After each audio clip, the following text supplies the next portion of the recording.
Baik, Assalamualaikum warahmatullahi wabarakatuh. Waalaikumsalam warahmatullahi wabarakatuh. Selamat siang dan salam sejahtera untuk kita semuanya. Yang kami hormati Pak Andre Wirautomo selaku dosen praktisi dari Melia Lab. Bapak Ibu dosen pengampu mata kuliah media pembelajaran fisika. Dan tak lupa rekan-rekan mahasiswa yang kami banggakan. Puji syukur kepada Tuhan Yang Maha Esa, kita hari ini bisa berkumpul dalam keadaan sehat walafiat, walaupun dalam tatap maya begini, ya. Tapi kita akan sama-sama belajar nanti dari pakar di bidang media pembelajaran begitu. Semoga apa yang kita dapatkan hari ini bisa membawa manfaat untuk kita semuanya. Untuk rekan-rekan mahasiswa untuk hari ini, ya, pertemuan pertama kegiatan praktisi mengajar dengan narasumber praktisi kita, Bapak Andre Wirautomo dari Melia Lab, nanti akan memaparkan beberapa hal terkait dengan media pembelajaran fisika, begitu. Mari kita ikuti dengan sesama pemaparan dari beliau. Nanti kalau ada pertanyaan sekitar media pembelajaran, kami persilahkan langsung bertanya kepada Pak Andre, begitu. Sebelum kita mulai acara kita, pertemuan kita pada siang hari ini, mari kita buka dulu dengan bacaan doa bersama-sama. Berdoa menurut agama dan kepercayaan masing-masing dipersilahkan.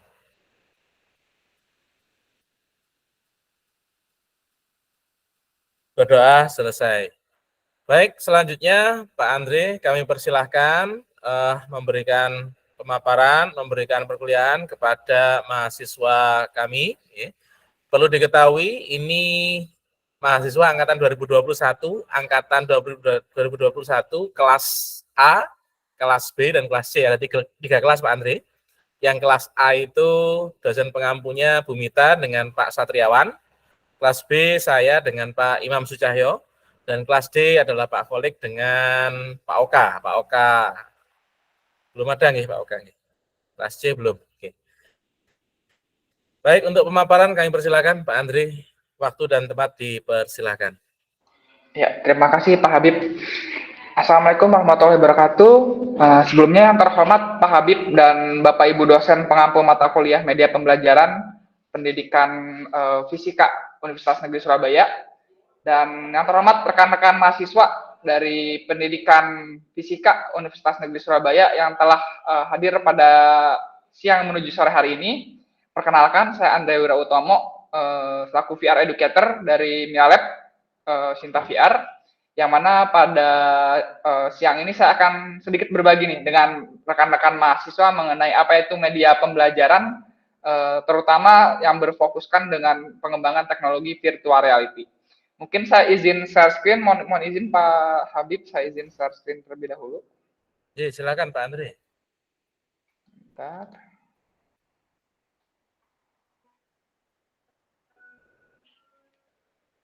Apakah sudah terlihat ya?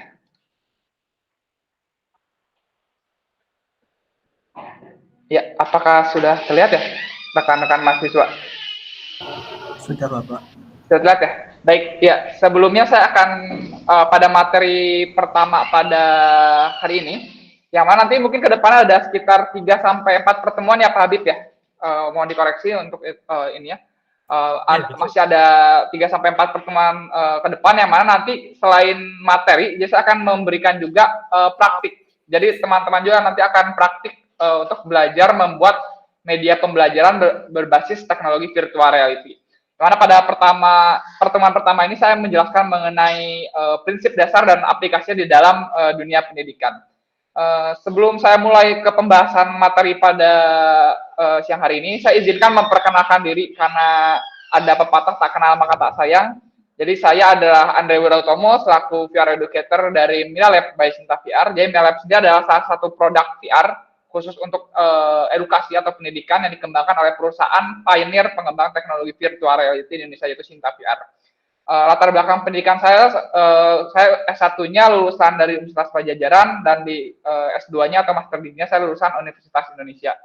Adapun pengalaman saya profesional mengawali karir bekerja di Xiaomi Xiaomolek pada tahun 2017, itu salah satu perusahaan antar institusi ya, institusi antar negara yang berbasis di Indonesia untuk membahas terkait pendidikan di Asia Tenggara atau Southeast Asia. Lalu pada tahun 2020 saya pindah ke Edmodo, yaitu platform LMS atau Learning Management System yang berasal dari Amerika Serikat.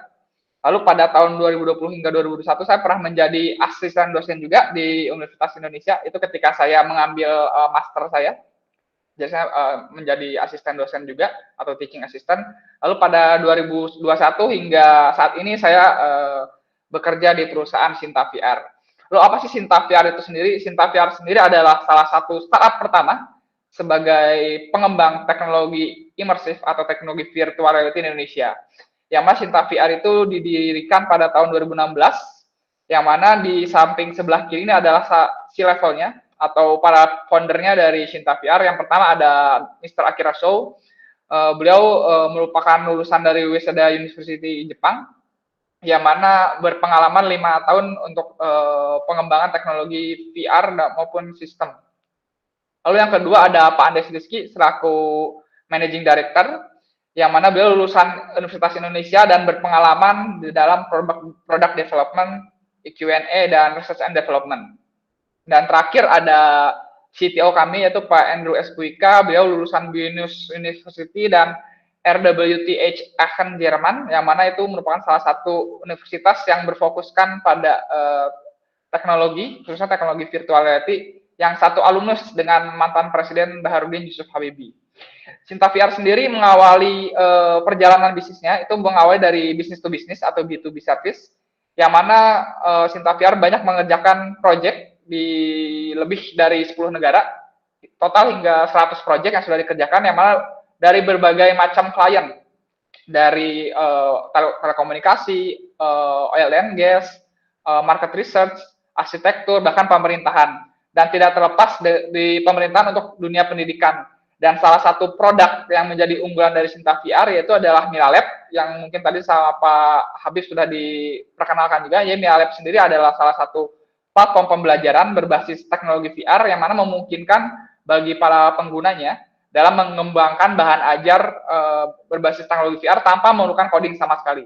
Karena kan yang seperti kita ketahui ya, kalau kita ingin mengembangkan sebuah bahan ajar media pembelajaran berbasis teknologi VR itu at least basic skill IT atau coding itu harus kita miliki. Nah, dengan adanya platform Lab ini memudahkan bagi para penggunanya tanpa memiliki skill IT yang mumpuni atau skill coding, itu bisa membuat bahan ajar atau media pembelajaran yang berbentuk teknologi virtual reality.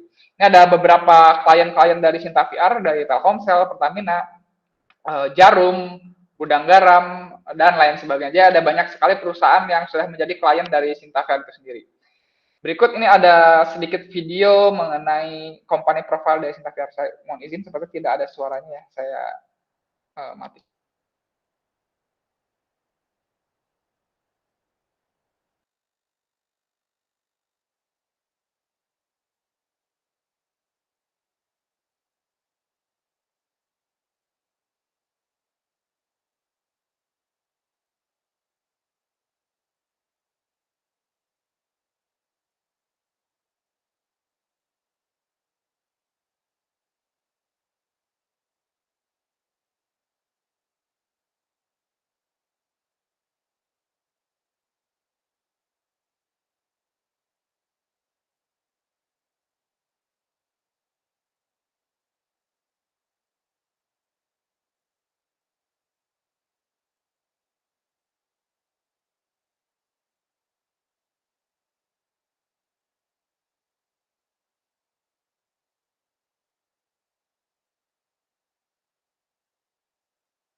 Mohon maaf Pak Andre, suaranya masih termute sepertinya.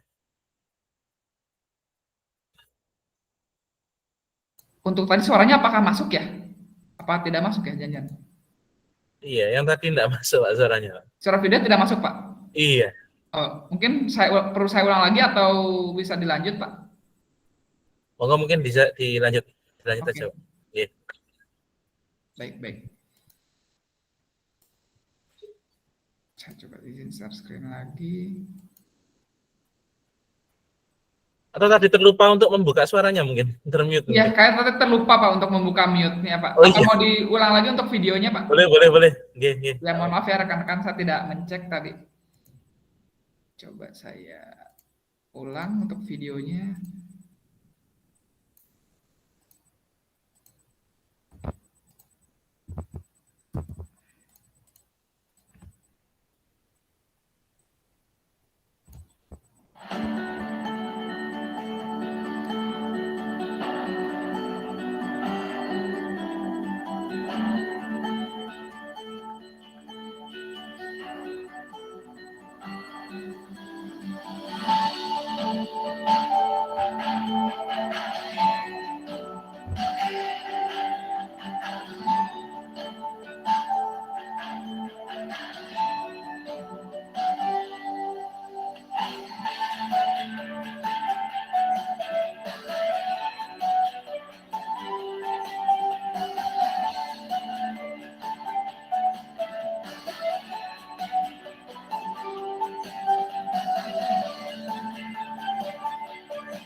Oke.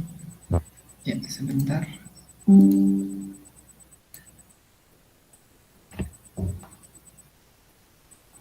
Tes.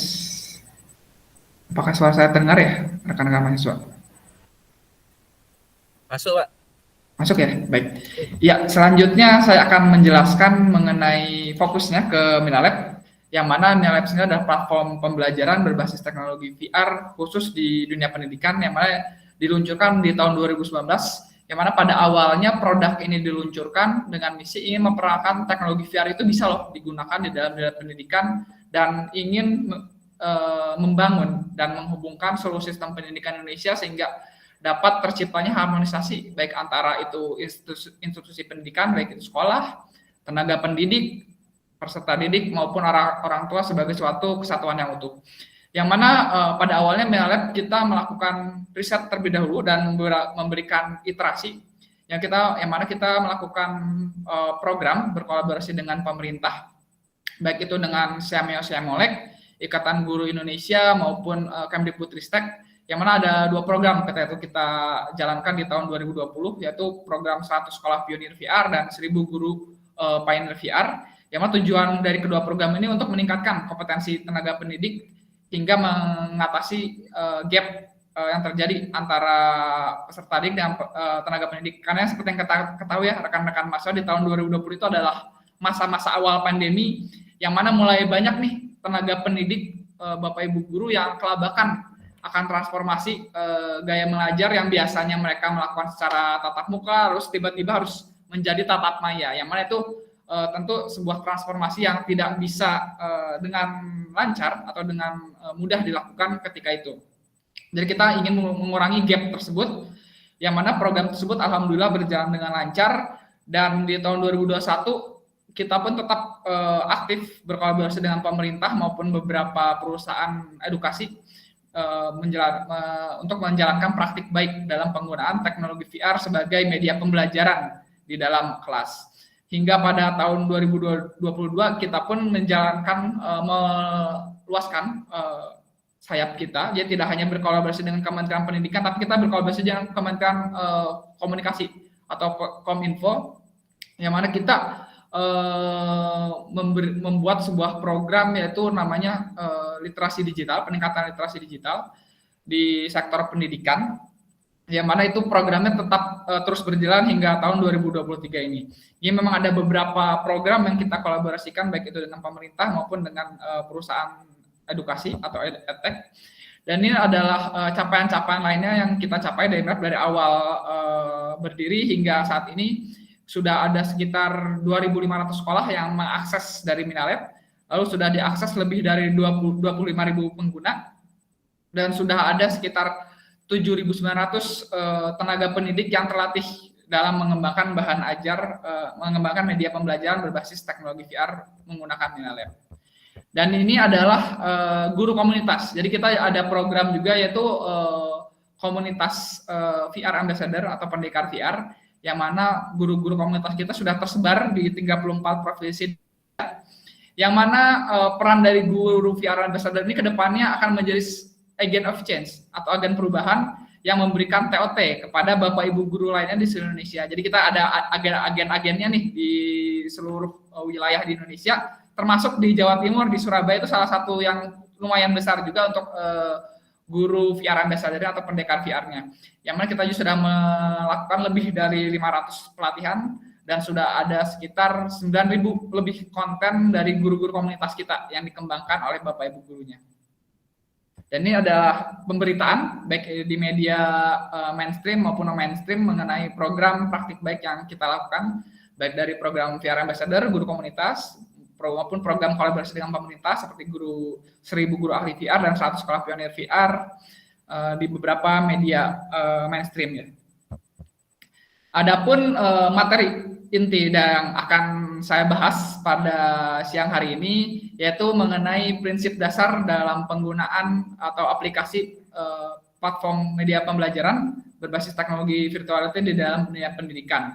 Dan untuk di sesi materi pertama ini, teman-teman, mungkin seperti yang tadi sudah disampaikan Pak Habib, kita bisa melakukan dengan open discussion atau diskusi terbuka. Jadi kalau misalnya teman-teman ada pertanyaan atau di tengah saya sedang menjelaskan, lalu teman-teman terbesit ada pertanyaan, silakan di raise hand saja atau boleh langsung di open mic.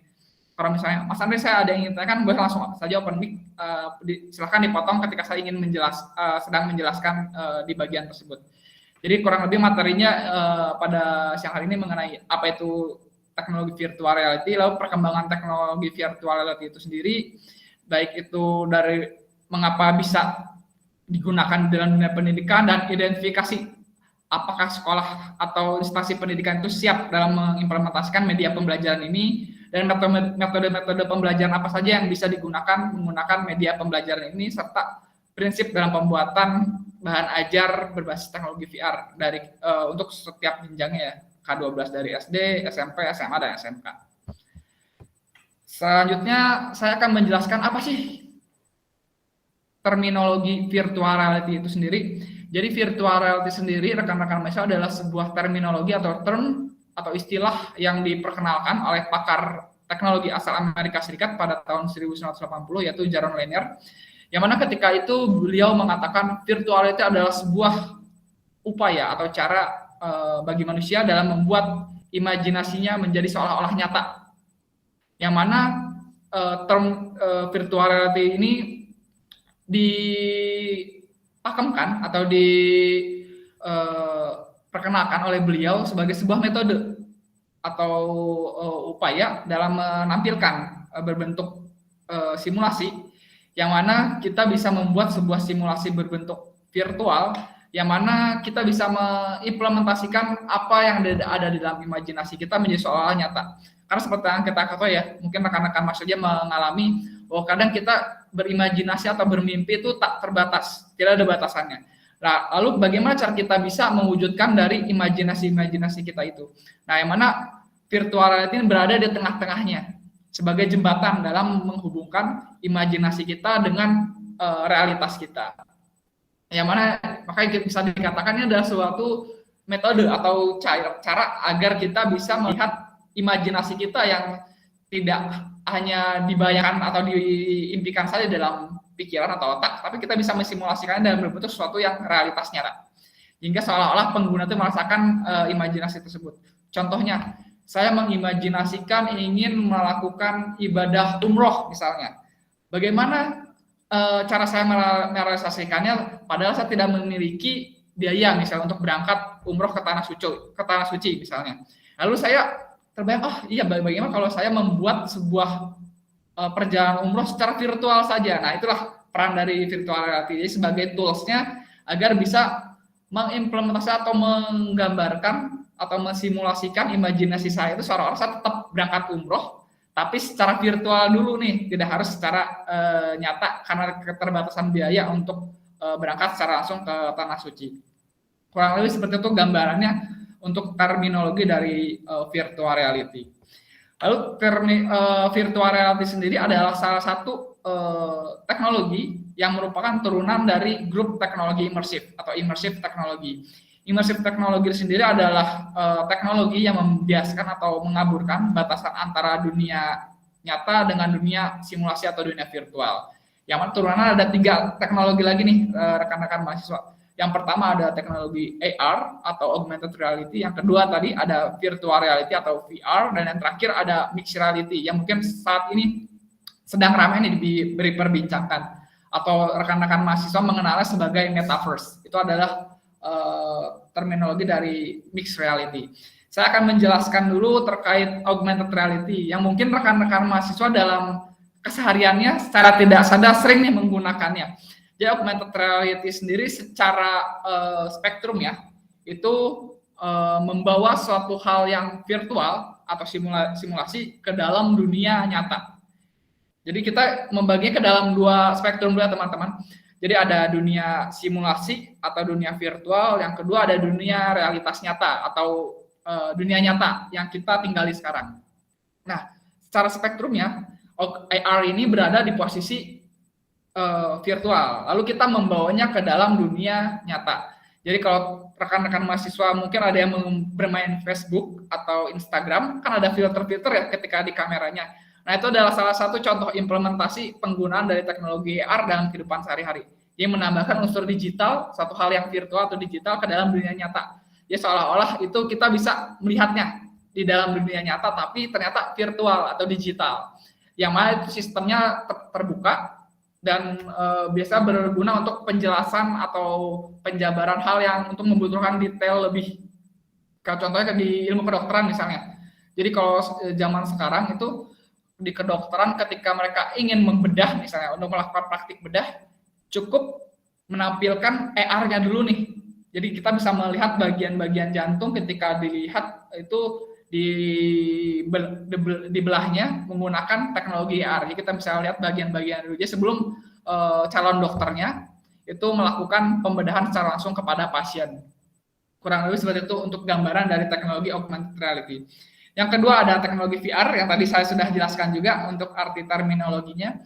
Yang mana ini adalah kebalikannya. Kalau tadi AR secara spektrum itu membawa suatu hal virtual ke dalam dunia nyata. Nah, kalau VR ini kebalikannya, yang membawa suatu hal yang nyata, yaitu diri kita, ke dalam dunia virtual. Jadi secara spektrum kebalikannya ya rekan-rekan mahasiswa.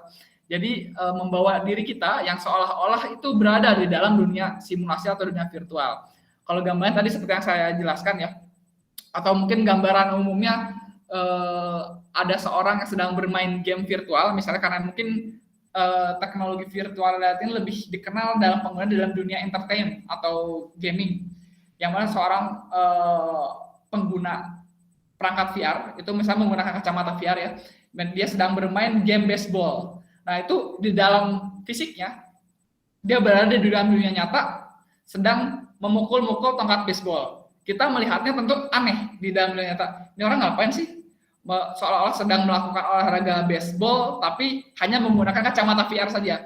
Tapi apa yang dia rasakan, apa yang dia lihat itu berbeda dengan yang dilihat rekan-rekannya atau teman-temannya di dalam dunia nyata. Jadi apa yang dia lihat menggunakan perangkat VR itu, dia seolah benar berada di lapangan baseball dan dia sedang bermain baseball.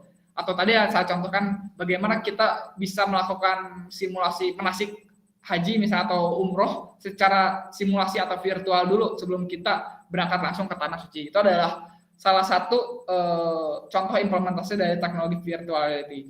Jadi kalau secara prinsip itu membawa hal yang nyata ke dalam dunia virtual atau simulasi. Jadi membawa 100% fisik kita. Lalu untuk sistemnya sendiri lebih tertutup dan fully immersive karena membutuhkan perangkat tambahan yang mana berbentuk toolsnya itu berbentuk kacamata VR atau VR glasses kita mengenalnya. Yang mana ini biasanya cocok untuk dalam pembelajaran, terutama yang membutuhkan skenario HOTS atau High Order Thinking Skills. Ya mungkin rekan-rekan mahasiswa yang calon tenaga pendidik yang memahami ya mengenai HOTS ini atau HOTS. Yang terakhir di grup teknologi imersif adalah mixed reality yang tadi saya contohkan sebagai sebuah metaverse. Yang mana ini yang menarik rekan-rekan mahasiswa. Yang mana kalau tadi ya AR itu spektrumnya membawa satu hal virtual, membawa suatu hal ya virtual ke dalam nyata, dan kalau VR kebalikan membawa hal yang nyata ke dalam dunia virtual. Nah, mixed reality ini berada di tengah-tengahnya rekan-rekan mahasiswa. Jadi irisannya berada di tengah-tengah antara dunia nyata dan dunia virtual. Wah, emang bisa Mas? Memang teknologi ini sampai saat ini masih dalam pengembangan rekan-rekan mahasiswa. Jadi kalau mungkin impian kedepannya kalau rekan-rekan mahasiswa menonton film Avengers atau Marvel, mungkin mengenal Iron Man ya atau Jarvis teknologi AI-nya, yang mana dia bisa berkomunikasi di mana saja dalam baik itu berbentuk digital maupun virtual. Nah itu adalah salah satu contoh implementasi ekspektasi pengembangan dari mixed reality ini ke depannya. Yang mana itu adalah gabungan dari teknologi VR dan AR yang mana memungkinkan bagi kita dalam bertemu secara langsung tanpa menghadapi batasan waktu, wilayah maupun bahasa. Yang mana contohnya pada siang hari ini, pada sore hari ini kita melakukan perkuliahan secara tatap maya ya atau secara online, yang mana nanti ke depannya kalau kita mengimplementasikan dari teknologi mixed reality ini, kita bisa bertemu nih dalam sebuah ruangan virtual yang mana kita bisa hadir secara hologram atau masing-masing dari kita bisa hadir fisiknya, wujud fisiknya secara digital atau hologram yang mana bisa bertemu, bersapa di dalam sana dan bisa melakukan berbagai macam aktivitas baik itu perkuliahan maupun berdiskusi.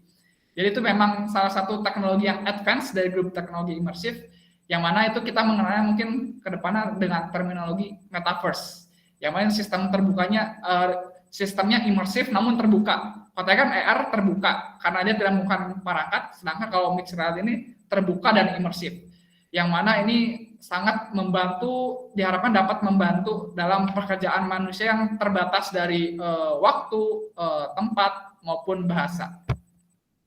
Itu mengenai grup teknologi imersif. Logi masih Mas, cara kerja dari teknologi VR ini di dalam otak kita, kok bisa suatu hal yang virtual itu bisa kita rasakan atau bisa kita lihat di dalam perangkat VR itu. Jadi sebenarnya cara kerja otak kita ketika kita menggunakan perangkat VR atau tools dari virtual reality ini sama rekan-rekan ketika kita melihat di dalam dunia nyata. Jadi apa yang kita lihat di dalam dunia nyata itu adalah pembiasan dari perangkat VR yang mana menggenerate atau menggenerasi apa yang kita lihat di dalam dunia nyata itu disimulasikan dalam berbentuk sensor organ di dalam otak kita, yang mana itu nanti menstimulus apa yang kita lihat di dalam perangkat VR-nya. Jadi apa yang kita lihat di dalam dunia nyata sebenarnya sama yang kita lihat di dalam dunia virtual, yang mana itu tentu menggunakan alat bantu. Yang mana kalau ini ya ada perbedaannya, yang atas ini adalah bagaimana cara pandang kita atau cara kerja otak kita ketika melihat suatu objek tanpa menggunakan perangkat VR. Jadi kita melihat contohnya di dunia ya, di Word itu contoh saya akan melihat sebuah lemari, oh yang lemari ada di depan saya nih, bentuknya kotak berwarna coklat. Yang diterima informasi otak saya itu sama, dia langsung stimulusnya disampaikan ke otak dan diterima oleh otak informasinya. Oh iya, di apa yang Mas Andre lihat di depan itu ada sebuah lemari berwarna coklat, dan berbentuk persegi panjang misalnya. Nah, cara kerja kacamata VR ini lebih bisa dikatakan lebih menarik dan lebih kompleks karena dunianya tetap ada. Jadi kita tetap berada di dunia tersebut, tapi kita ada perantaranya, displaynya, yang mana kita menyebutnya sebagai virtual world generator, yang itu dibantu menggunakan alat bantu atau tools perangkat VR. Jadi apa yang kita lihat itu berada di dalam tools tersebut. Jadi apa yang kita terima pun sama dengan saya menerima informasi dari tadi saya melihat sebuah lemari. Jadi kali ini misalnya saya menampilkan lemarinya berbentuk simulasi virtual, yang mana itu di dalam simulasi virtual tersebut, di dunia virtual tersebut, lemari tersebut bisa saya custom dengan semau saya. Jadi misalnya tadi yang awalnya saya melihat sebuah lemari berwarna coklat berbentuk persegi panjang misalnya, itu saya custom warnanya menjadi berwarna merah atau bahkan berwarna putih. Jadi yang diterima sama otak kita, oh iya ternyata lemari yang dilihat di dalam dunia virtual itu warnanya berbeda dengan lemari yang saya lihat di dalam dunia nyata. Kurang lebih gambaran seperti itu rekan-rekan mahasiswa. Jadi apa yang membedakannya itu adalah stimulusnya, natural stimulusnya. Kalau kita melihat secara langsung itu langsung diterima oleh otak kita, tapi kalau untuk perangkat VR itu ada prosesnya dulu menggunakan kacamata VR untuk informasi yang diterima. Kurang lebih seperti itu gambarannya ketika bagaimana cara otak kita menerima informasi yang diberikan dalam perangkat VR ini. Selanjutnya kita akan membicarakan mengenai sejarah perkembangan dari teknologi VR, yang mana perkembangan teknologi VR sendiri rekan-rekan mahasiswa itu tidak di tahun 90-an ternyata. Jadi sudah diprediksi pada tahun 1500. Jadi memang zaman-zaman Mesir kuno dulu ya. Yang mana ketika itu dalam berbentuk lukisan yang berjudul Sala delle Prospective. Yang mana lukisan tersebut memprediksi bahwa di masa yang akan datang atau di masa depan manusia nantinya akan bisa memproyeksikan imajinasi mereka menjadi sebuah ruang simulasi. Yang itu sudah diprediksi nih berdasarkan hasil karya seni atau lukisan. Yang mana ternyata prediksi tersebut benar nyatanya dan dibuktikan di tahun 1960. Itu adalah tahun pertama perangkat VR yang paling sederhana itu ditemukan. Mungkin rekan-rekan mahasiswa, saya mungkin belum merasakan ya, kalau zaman saya dulu atau zaman Pak Habib dulu, kita merasakan sebuah telepon koin berbentuk berwarna biru ya Pak Habib ya, yang mana itu memasukkan koin ke dalamnya. Nah itu adalah salah satu perangkat VR yang awalnya ditemukan. Jadi berbentuknya sama seperti itu kurang lebih contoh gambarannya ya. Berbentuk seperti telepon koin berwarna biru yang besar seperti tabung, yang mana kita harus masuk ke dalam tabung tersebut untuk melihat simulasi virtual dalam dunia virtualnya. Dan seiring perkembangan zaman, teknologi VR mengalami perkembangan. Itu tidak hanya secara kontennya maupun secara perangkatnya. Jadi ya dari awalnya berbentuk tabung atau seperti telepon koin itu menjadi semakin sederhana dan semakin mudah digunakan dan bisa dibawa kemana-mana. Yang mana hal yang mempercepat dari perkembangan teknologi VR itu sendiri adalah penggunaannya rekan-rekan mahasiswa. Jadi pada awalnya memang penggunaan teknologi VR ini digunakan di entertainment, baik itu di gaming, film.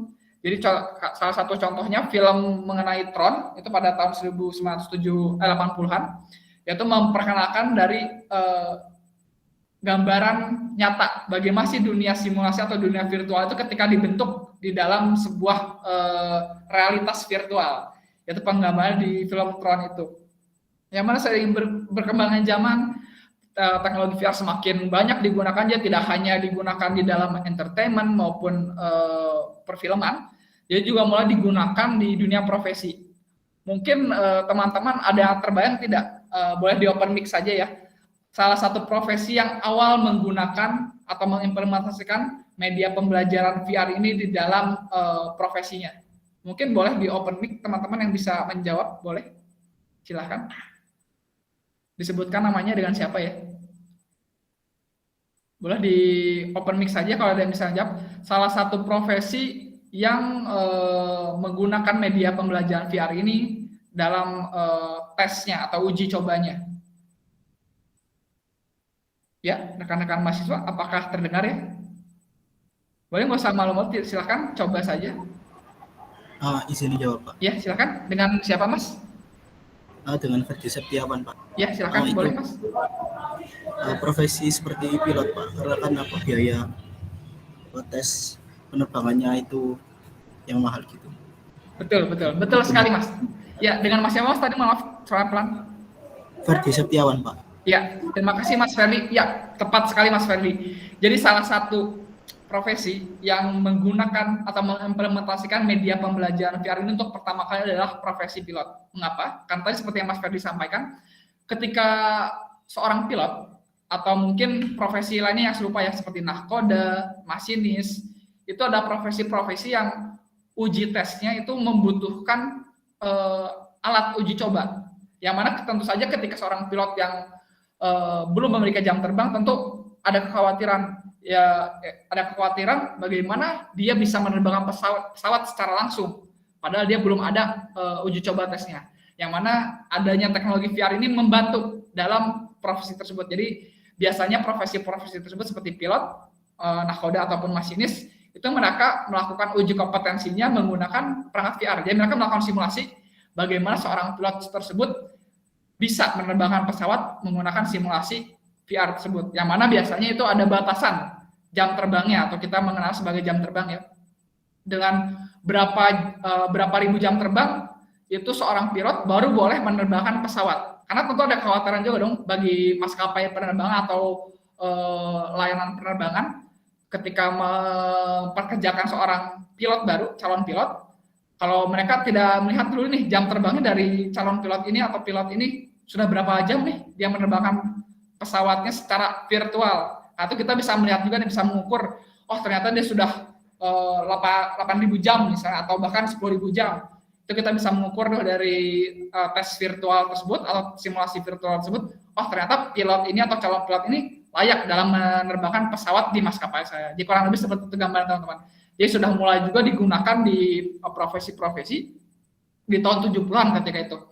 Yang mana lalulah pada tahun 87 yang tadi saya sampaikan, term virtual itu diajekan atau dikenalkan oleh Jaron Lanier pada 87 sebagai sebuah terminologi atau teori yang benar-benar dipatenkan.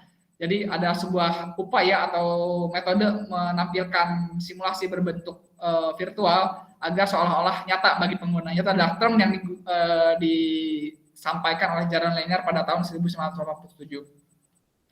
Lalu sering berkembangnya zaman, teknologi VR semakin sederhana tidak hanya dari perangkatnya saja ya, maupun dari biayanya. Karena itu mungkin yang jadi pertanyaan atau mungkin yang menjadi pertimbangan bagi para pengguna teknologi, khususnya teknologi VR. Karena Mas, kalau menggunakan teknologi VR itu biasanya berbanding lurus dengan biayanya. Karena biasanya penggunaan teknologi VR kan sangat advance, tentu pembiayaannya pun akan mahal sekali.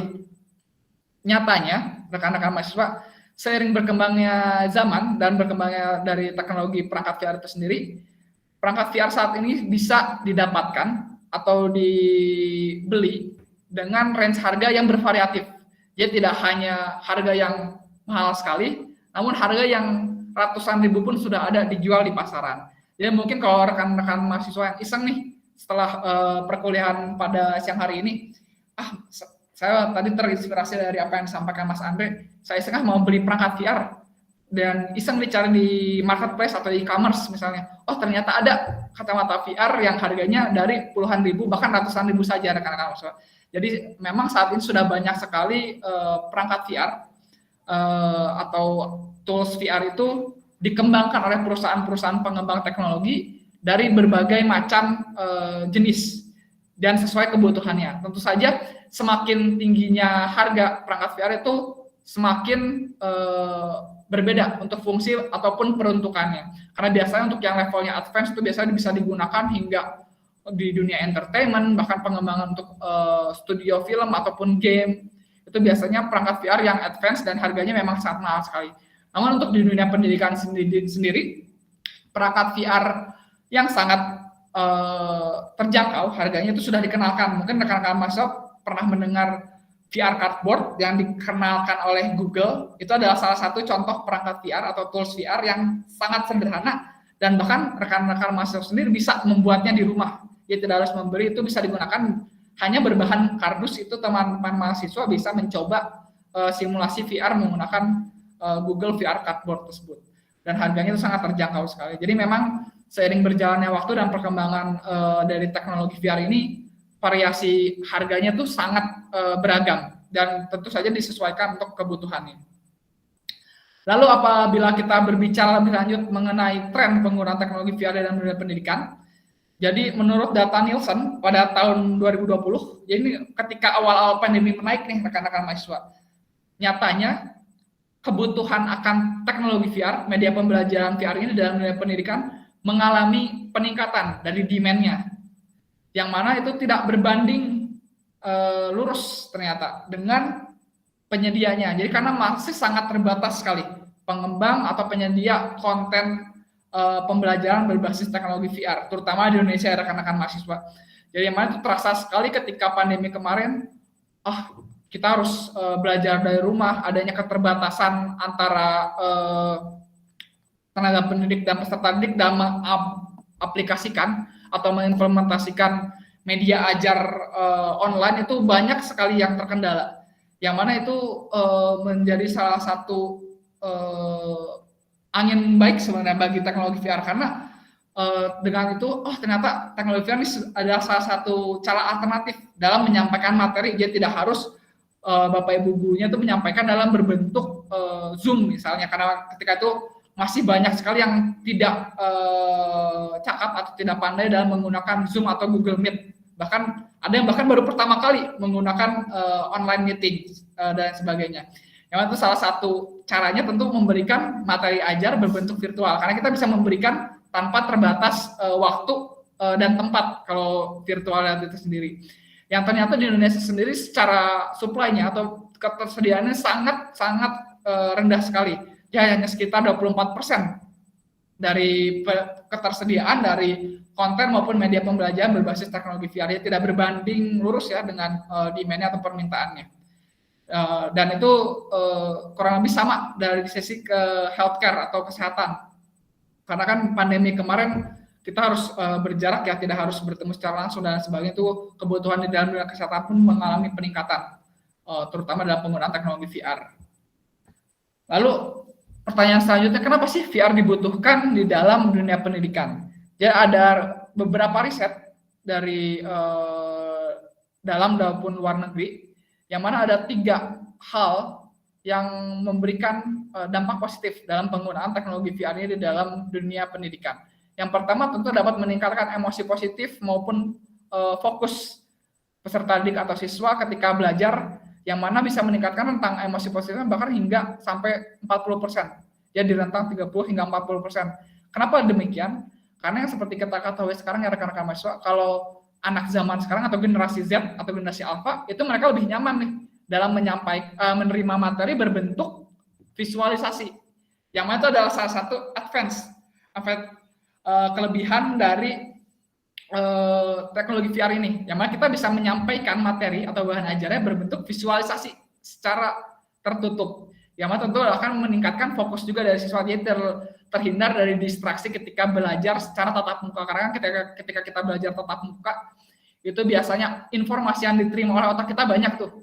Contohnya rekan-rekan mahasiswa kalau belajar di kelas, pasti ada distraksi dari rekannya ketika Pak Habib bisa menjelaskan di depan, lalu ada teman rekan-rekan mahasiswa di samping ngajak ngobrol, tentu itu akan terdistraksi. Nah, kalau ketika kita belajar menggunakan teknologi VR, rekan-rekan mahasiswa itu bisa fokus. Kenapa? Karena kita berada di dalam kacamata VR tersebut. Jadi mau ada rekan-rekan mahasiswa yang ngajak ngobrol atau lain sebagainya, itu tidak akan mengganggu, tidak akan mendistraksi dari rekan-rekan mahasiswa yang sedang belajar secara virtual tersebut. Itu adalah salah satu keunggulan atau benefit ketika kita belajar menggunakan perangkat media pembelajaran VR virtual itu sendiri. Yang kedua, dapat meningkatkan kemampuan kognitif siswa, yang mana tentu saja berbanding tadi ya, karena kita fokus dalam belajar dan emosi positif kita naik, bahagia ketika belajar, tentu akan berbanding lurus juga nih dengan kemampuan kognitif kita. Kita akan menyerap materi secara lebih sempurna lagi, lebih komprehensif lagi menerima materinya, yang mana ada peningkatan kemampuan kognitif ketika belajar menggunakan teknologi VR ini. Dan yang terakhir, konsep pembelajaran menjadi lebih mudah dan terjangkau. Karena dengan adanya perangkat VR atau media pembelajaran VR ini, institusi pendidikan atau instansi pendidikan tidak harus lagi melakukan pengadaan, baik itu dari alat-alat praktik, kayak contohnya kalau di dunia mesin ya, seorang siswa misalnya atau anak-anak SMK vokasi, mereka ingin melakukan praktik membongkar mobil, tentu sekolahnya atau SMK-nya harus membeli pengadaan mobil dulu nih. Nah, dengan adanya teknologi VR ini atau media pembelajaran VR ini, sekolah tidak perlu lagi melakukan pengadaan barang tersebut, barang mengenai mobil. Jadi mereka cukup melakukan pengadaan perangkat VR saja. Jadi mereka bisa membongkar mobilnya atau melakukan simulasi pembongkaran mobil secara virtual menggunakan perangkat VR. Yang itu salah satu benefit juga, hingga mendapat menurunkan biaya dari pengadaan lab maupun simulasi hingga 55%. Baik, ini salah satu dampak positif atau benefit yang didapatkan oleh instansi pendidikan atau institusi pendidikan. Selain itu ada beberapa juga tadi saya sampaikan ya, penelitian dari dampak positif tersebut dilakukan di dalam dan luar negeri. Salah satunya di luar negeri ini dari University of Beijing, China, yang mana ketika itu melakukan riset dalam membandingkan nilai rata-rata peserta didiknya maupun nilai passing grade-nya ketika mereka melakukan post-test, baik itu membandingkan pembelajaran secara konvensional atau tatap muka dengan menggunakan VR. Yang VR itu yang berwarna biru muda ya rekan-rekan mahasiswa, dan yang konvensional atau tatap muka itu yang berwarna biru tua. Yang mana dari nilai rata-rata kelas, ternyata lagi-lagi virtual reality itu mengungguli ketika kita melakukan pembelajaran secara konvensional, yaitu skor nilai rata-rata kelasnya ketika belajar VR itu 93%, 93 nilai rata-ratanya, dan untuk yang pembelajaran metode pembelajaran secara tatap muka itu 73. Dan untuk yang lolos dari passing grade-nya dari populasinya ya, dari totalnya itu 90% siswa yang belajar menggunakan metode VR itu lulus, berbanding sangat jauh sekali dibandingkan dengan yang belajar secara konvensional, hanya 40% saja. Jadi tidak sampai setengahnya itu yang lulus untuk belajar menggunakan tanpa perangkat VR ya. Jadi mereka belajar secara konvensional itu yang lulus hanya 40%. Selanjutnya ada penelitian di University of Warwick, Inggris, yang mana lebih kompleks lagi rekan-rekan mahasiswa. Jadi membandingkannya tidak hanya secara konvensional saja, tapi membandingkan dalam bentuk media ajarnya juga. Yang pertama tentu menggunakan media ajar VR, yang kedua media pembelajaran secara video pembelajaran, dan yang ketiga menggunakan textbook atau buku. Yang mana membandingkan dari hasil pretest dan post-testnya. Terus tentu yang kita lihat post-testnya. Yang mana dari daya ingat ternyata mahasiswa-mahasiswa yang belajar menggunakan perangkat VR lagi-lagi mengungguli, yaitu tes skornya untuk daya ingat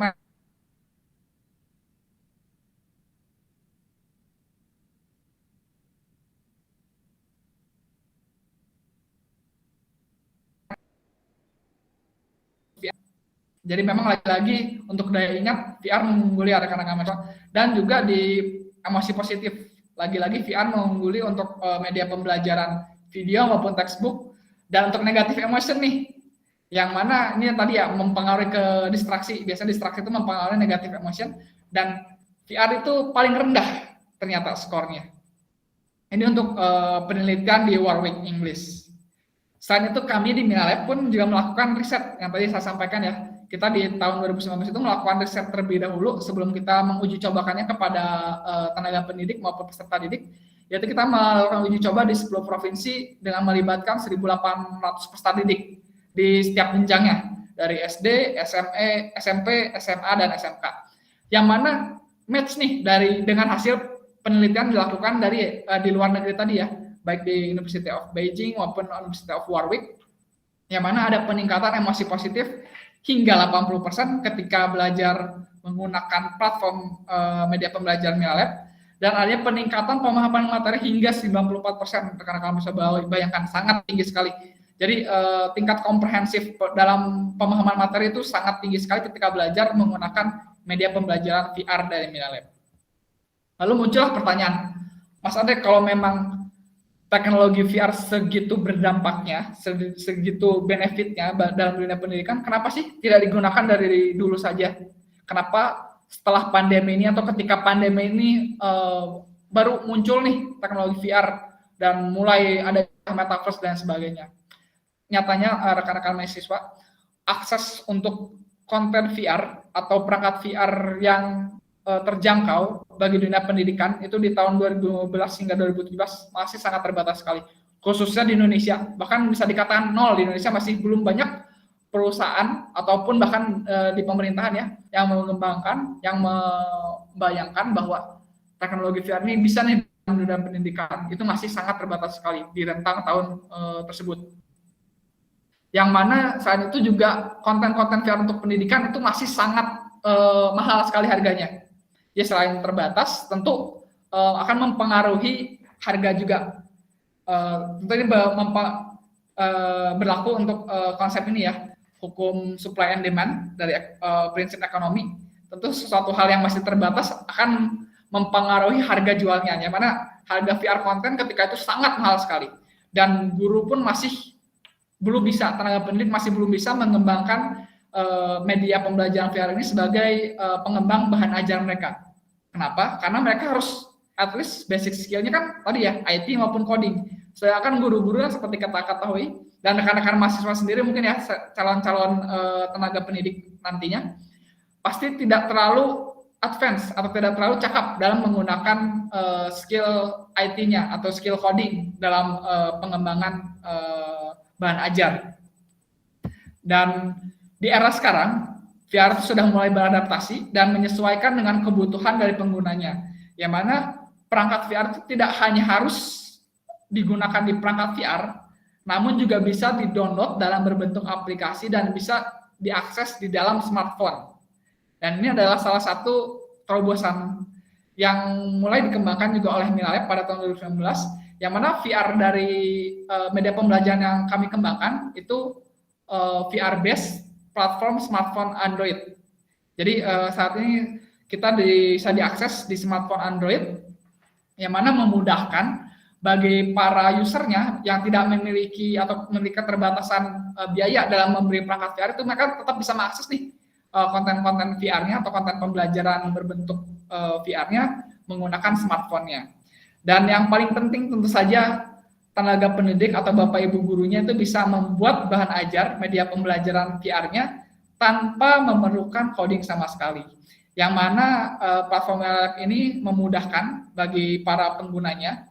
Jadi kalau rekan-rekan mahasiswa familiar atau pernah menggunakan Canva, yaitu salah satu platform desain grafis ya, yang mana kita bisa membuat semua desain, baik itu flyer, poster dan sebagainya, itu semua sudah tersedia nih aset-asetnya. Nah, Minalab pun sama seperti itu, cara kerjanya kurang lebih sama seperti Canva. Jadi di Minalab sudah menyediakan berbagai macam aset 3D yang berhubungan dengan mata pelajaran. Setiap mata pelajaran sudah tersedia aset 3D-nya, yang mana nanti sistemnya seperti drag and drop, yang mana penggunanya bisa mendesain bahan ajarnya atau media pembelajarannya itu menggunakan platform tersebut secara mudah dan sederhana sekali tentu saja. Dan selain itu di dalam platform Minalab itu juga kita ada satu teknologi yang paling penting yang mungkin sekarang juga mulai banyak digembar-gembarkan juga ya, terkait artificial intelligence atau kita mengenal sebagai data behavior siswa. Yang mana kita bisa men-tracking dari setiap user atau siswa yang mengakses dari konten pembelajaran yang sudah kita buat. Jadi misalnya saya membuat bahan ajar mengenai efek Doppler misalnya ya, mengenai efek Doppler di konten pembelajaran VR, dan saya berikan kepada siswa saya di sekolah. Yang mana tentu ada ketakutan, Mas, ketika saya memberikan bahan ajar VR saya tersebut kepada peserta didik, bagaimana cara saya memantau bahwa siswa saya itu belajar menggunakan konten VR yang saya buat atau bahan ajar yang sudah saya buat dan saya berikan kepada siswa. Nah, di Minalab ini rekan-rekan mahasiswa tenang saja, rekan-rekan mahasiswa tetap bisa memantau dari apa yang dilakukan oleh usernya atau peserta didiknya di dalam konten VR tersebut. Jadi kita bisa melihat nih semua pergerakan atau apa yang dilakukan, semua perilakunya itu bisa kita tracking, baik dia mempelajari materi apa, atau dia berinteraksi dengan objek apa, atau dia melihat video pembelajaran apa, itu bisa kita tracking di data statistik siswa tersebut, atau kita mengenal sebagai data behavior siswa atau user. Yang kita bisa men-tracking juga sebagai sebuah analisis nantinya. Jadi kalau misalnya dari rekan-rekan mahasiswa ingin menggunakan media ajar VR ini sebagai penelitian juga misalnya, dia ingin membandingkan apakah media pembelajaran VR ini efektif nih dalam digunakan di dalam pembelajaran sehari-hari. Jadi kita bisa melihat juga nih dalam satu materi ternyata dia mengalami peningkatan dalam pemahaman materi tersebut lebih cepat ketika menggunakan VR. Itu bisa kita tracking dari videonya di sini. Kita bisa memberikan video pembelajaran yang mana kita bisa lihat juga nih, oh ternyata siswa A mempelajari suatu materi A itu lebih cepat ketimbang dia mempelajari suatu materi B menggunakan media B. Contohnya kita menggunakan media video ya atau textbook, itu ternyata lebih lama dia dalam memahami materi tersebut. Itu kita bisa membandingkan di situ menggunakan data statistik ini. Jadi memang membantu juga untuk kebutuhan penelitian apabila nantinya dari Bapak Ibu guru atau tenaga pendidik yang melakukan riset juga nih dalam penggunaan efektivitas dari penggunaan media pembelajaran virtual reality itu sendiri. Lalu perangkat yang dibutuhkan apa sih dalam menginstalisasi atau menggunakan dari platform MILab ini? Yang pertama tentu rekan-rekan mahasiswa harus memiliki laptop, karena MILab sendiri kita terdiri atas dua platform. Yang pertama MILab Creator, yang mana itu diinstalisasikan di laptop. Yang mana saya sudah bagikan ya di kolom chat. Itu nanti teman-teman mahasiswa boleh mengikuti tahapan-tahapannya, yang mana tahapan tersebut membantu mahasiswa untuk mendownload MILab Creator-nya. Nanti akan bisa di-download di masing-masing laptop. Dan yang kedua ada MILab Viewer, yang mana ini bisa di-download di Play Store Android, smartphone Android, yang mana ini fungsinya MILab Viewer adalah untuk melihat konten ajarnya, media ajarnya, media pembelajaran nanti ketika sudah selesai dibuat di dalam MILab Creator oleh rekan-rekan mahasiswa itu diberikan kepada peserta didiknya melalui kode kelas. Jadi nanti ada kode kelasnya, yang mana kode kelasnya dimasukkan ke dalam MILab Viewer. Nanti bisa diakses menggunakan MILab Viewer. Kurang lebih seperti itu gambarannya. Jadi ada dua platform. Yang pertama MILab Creator untuk membuat atau mendesain bahan ajarnya. Dan yang kedua ada MILab Viewer untuk melihat dari bahan ajar yang sudah didesain di dalam MILab Creator. Ini adalah spesifikasi minimum dari masing-masing perangkat, baik MILab Creator ya untuk di laptop itu laptop dengan RAM minimal 2 GB itu sudah bisa melakukan instalisasi, dan sistem operasinya minimal Windows 8 atau untuk prosesnya setara dengan Intel i3. Jadi memang kita menyesuaikan sama kondisi dari laptop tenaga pendidik di Indonesia. Jadi kita benar-benar mempush agar spesifikasi minimumnya itu sesuai dengan perangkat laptop yang digunakan oleh Bapak Ibu guru di seluruh Indonesia. Jadi kita membuat standar spesifikasi minimum itu dari medium to low. Jadi sebisa mungkin bisa diakses oleh tenaga pendidik di Indonesia. Dan untuk MILab Viewer-nya sendiri itu smartphone Android keluaran tahun 2013 sudah bisa menginstal dari platform MILab Viewer-nya di smartphone Android. Untuk sistem operasinya itu kurang lebih Android Lollipop kalau tidak salah minimum. Dan RAM-nya sama minimal 2 GB.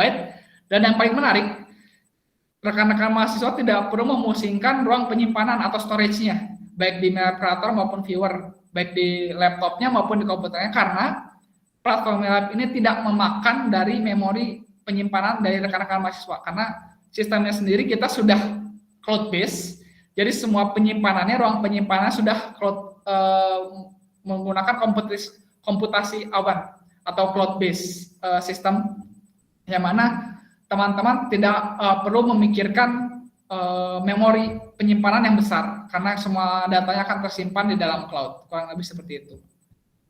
Sebelum saya melanjut terkait persiapan pembelajaran berbasis VR, mungkin dari rekan-rekan mahasiswa apakah ada pertanyaan terlebih dahulu atau bisa saya lanjut? Ya rekan-rekan mahasiswa, apabila ada pertanyaan silahkan, atau boleh saya lanjut? Silahkan, barangkali ada yang mau bertanya. Ya ada yang bertanya terlebih dahulu karena sudah lumayan banyak nih. Karena materinya lumayan banyak, takutnya ntar ada yang terlupa, Pak Habib. Ya kalau Ya, misalkan lupa. rekan-rekan mahasiswa ada yang Betul. ingin ditanyakan, silahkan. Izin bertanya Bapak. Ya, silakan boleh disebutkan namanya, Mas, dengan siapa? Dari kelas mana? Dengan Ferdi Septiawan dengan kelas PFU 21. Oh iya, Mas Ferdi lagi ya. Silakan Mas Ferdi. Tadi kan itu bisa menggunakan perangkat DVR dengan yang Google Cardboard ya Mas. Ya. Itu kira-kira apa ya? Oh ya, apakah nanti bisa berefek ke itu Mas, apa ke penglihatannya peserta didik, karena kan itu kayak banyak orang tua yang nggak setuju saat apa ya melihat kayak anaknya bermain Google Cardboard gitu, karena kan itu kayak terlalu dekat dengan handphonenya. Betul. Ini pertanyaan yang menarik sekali Mas Ferdi. Memang ada satu kecenderungan terutama dari orang tua murid ya. Ketika kita memperkenalkan teknologi VR ini, pasti akan selalu ada pro dan kontranya. Suatu hal yang baru tuh pasti tidak ada ya di dunia ini, suatu hal yang baru diperkenalkan itu tidak ada kontranya. Dan ini salah satu pertanyaan yang sering dipertanyakan kepada kami. Jadi memang ketika kita memberikan suatu bahan ajar atau materi berbentuk perangkat VR, itu tetap ada dampak negatifnya, apapun itu.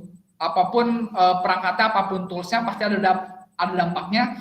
Dan biasanya kita memberikan pemahaman bahwa setiap perangkat yang diberikan itu ada standarisasinya, Mas Ferdi.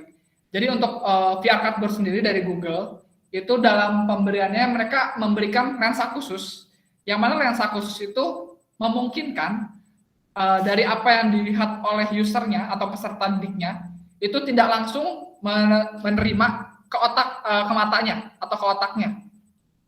Yang mana kan kalau kita melihat tadi ya saya jelaskan, kalau kita melihat itu yang menerima tetap otak untuk informasinya. Tapi kadang ada kekhawatiran akan merusak mata nih. Yang mana kalau di VR Cardboard sendiri itu dari Google ada standarisasinya. Jadi kalau rekan-rekan mahasiswa mencari itu pastikan kalau VR Cardboard-nya itu sesuai dengan standarisasi Google. Jadi memang ada beberapa VR Cardboard yang dijual di pasaran, khususnya yang dari China itu tidak sesuai standarisasi. Yang mana biasanya mereka tidak memasuki nih, tidak untuk mengurangi biaya agar menekan biaya agar tidak mahal. Biasanya mereka mengurangi dari bahan-bahannya dalam membuat VR Cardboard tersebut. Jadi mereka tidak memasukkan filter lensa tersebut. Nah, biasanya kalau di VR Cardboard yang benar itu ada filter lensanya, Mas. Yang mana filter lensa tersebut memungkinkan bahwa informasi yang diterima itu tidak langsung ke mata. Dia ada pembiasan dulu. Jadi ibaratnya seperti kita menggunakan kacamata. Kan kalau pakai kacamata kita sama ya ketika melihat video atau TV. Itu kan kita terhalang oleh lensa ya. Yang mana lensa tersebut membiaskan informasi yang akan kita terima ke otak kita atau ke mata kita. Nah, fungsi dari lensa di VR Cardboard pun seperti itu.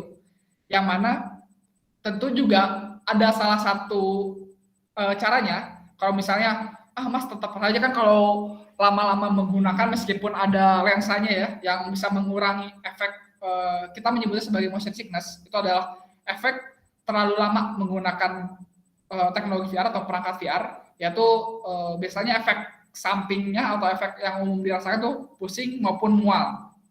Yang mana dalam mengurangi efek samping tersebut biasanya kita memberikan batas waktu penggunaan, Mas Ferdi. Jadi tidak serta-merta penggunaan VR misalnya dalam pembelajaran itu harus full dalam waktu pembelajaran tersebut. Jadi misalnya Mas Ferdi mengajar di satu kelas dan satu kelas tersebut sebanyak 2 SKS misalnya, atau selama 2 jam. Nah itu ketika kita belajar VR, tentu tidak selama 2 jam itu kita menggunakan kacamata VR, Mas Ferdi. Karena tentu juga lama-kelamaan akan pusing, bahkan saya pun pusing. Saya tidak pernah menggunakan kacamata VR hingga berjam-jam, karena itu tentu akan memberikan tadi dampak negatif, motion sickness. Yang mana di kami, di Nilab, juga memberikan SOP-nya, ketika kita belajar menggunakan VR, itu di setiap jenjangnya itu ada batasan waktu dalam penggunaannya. Jadi kita memang membatasi waktu penggunaan dari setiap jenjang. Terutama untuk dari jenjang SD itu maksimal itu 5 sampai 10 menit saja. Dan untuk dari jenjang yang tertinggi itu di SMA maupun hingga perkuliahan mahasiswa ya, hingga setengah jam maksimal penggunaannya. Jadi selepas dari setengah jam kami menyarankan istirahat terlebih dahulu. Jadi tidak harus dipaksakan selama 2 jam itu kita harus belajar menggunakan kacamata VR, tentu saja tidak. Karena itu ada suatu hal yang salah. Karena biasanya kita juga memberikan juga nih literasi. Ternyata karena banyak yang beranggapan ketika kita belajar VR ini akan menggantikan cara atau metode pembelajaran secara konvensional. Itu adalah pemikiran yang salah rekan-rekan mahasiswa. Karena bagaimanapun juga media VR ini, media pembelajaran VR ini hanya sebagai tools saja teman-teman, hanya sebagai alat bantu bagi teman-teman mahasiswa dalam memberikan materi kepada peserta didiknya itu agar lebih komprehensif lagi, agar lebih dipahami lagi. Jadi hanya sebatas itu. Jadi tidak menggantikan peran dari rekan-rekan mahasiswa yang calon guru ini dalam menyampaikan materi secara langsung kepada peserta didiknya. Jadi tetap konvensional tetap dilakukan, namun kita bisa menyisipkan atau mengkombinasikan dengan metode blended learning dengan memberikan metode perangkat media pembelajaran VR ini. Kurang lebih seperti itu Mas Ferdi. Apakah terjawab terkait efek samping tadi ya? Iya, sudah Pak. Itu adalah pertanyaan yang baik sekali Mas Ferdi. Ya, dari rekan-rekan mahasiswa ada pertanyaan lagi mungkin? Atau bisa saya lanjut?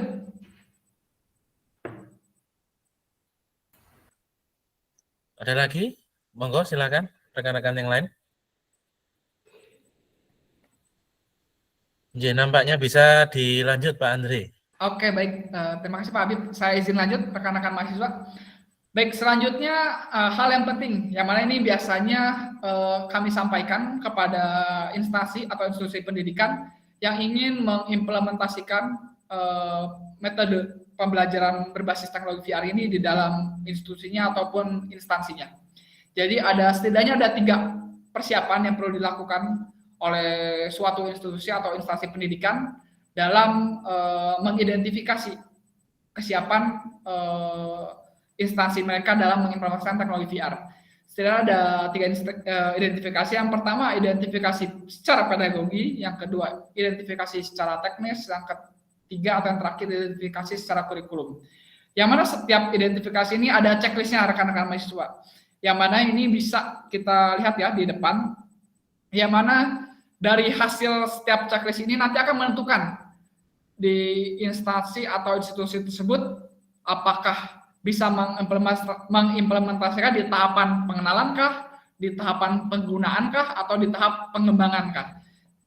Jadi dari checklist-checklist ini kita bisa melihat nih dari secara pedagogi, teknis maupun kurikulum. Yang mana nanti kita bisa mengkonvertnya, bisa menghitungnya ke dalam sebuah tabel teman-teman. Yang mana nanti akan saya jelaskan di next slide.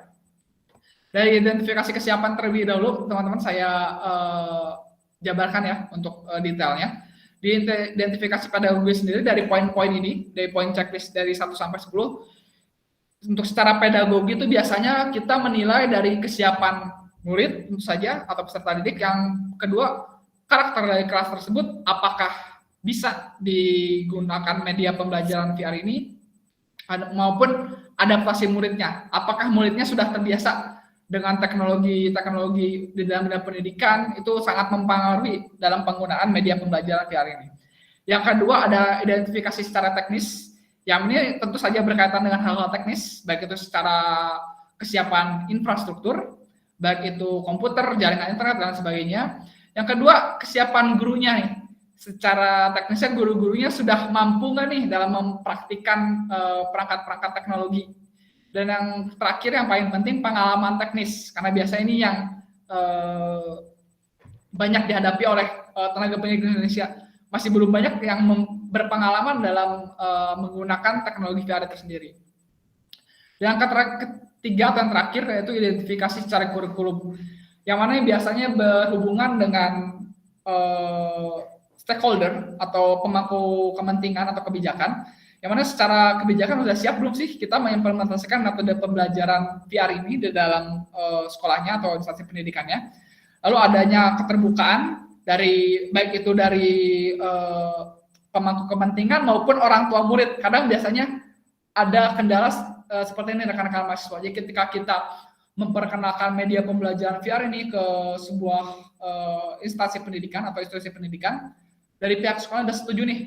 Tapi ketika sekolahnya menginfokan kepada orang tua muridnya, kepada komunitas sekolahnya, terjadi penolakan karena mereka merasa kalau teknologi VR ini kayaknya belum dulu deh, atau kayaknya masih belum bisa deh diimplementasikan di situ. Kadang ada beberapa kendala seperti tersebut, yang mana masih belum adanya keterbukaan pemikiran baik itu dari orang tua murid maupun komunitas sekolah. Jadi kadang masih ada yang berpikir sangat sempit sekali ketika menerima teknologi baru ini. Dan terakhir yang paling penting terkait pelaksanaan dan tujuannya, apakah benar digunakan dalam pembelajaran atau tidak. Karena kadang ada instansi pendidikan yang ingin mengimplementasikan teknologi VR hanya untuk keren-kerenan saja, Pak Habib. Jadi kadang karena mengikuti tren ya, kayak contoh Metaverse lagi naik nih, saya pengen mengimplementasikan media pembelajaran VR ini agar terlihat keren aja dengan dibandingkan sekolah lain atau instansi lain. Kadang ada yang begitu.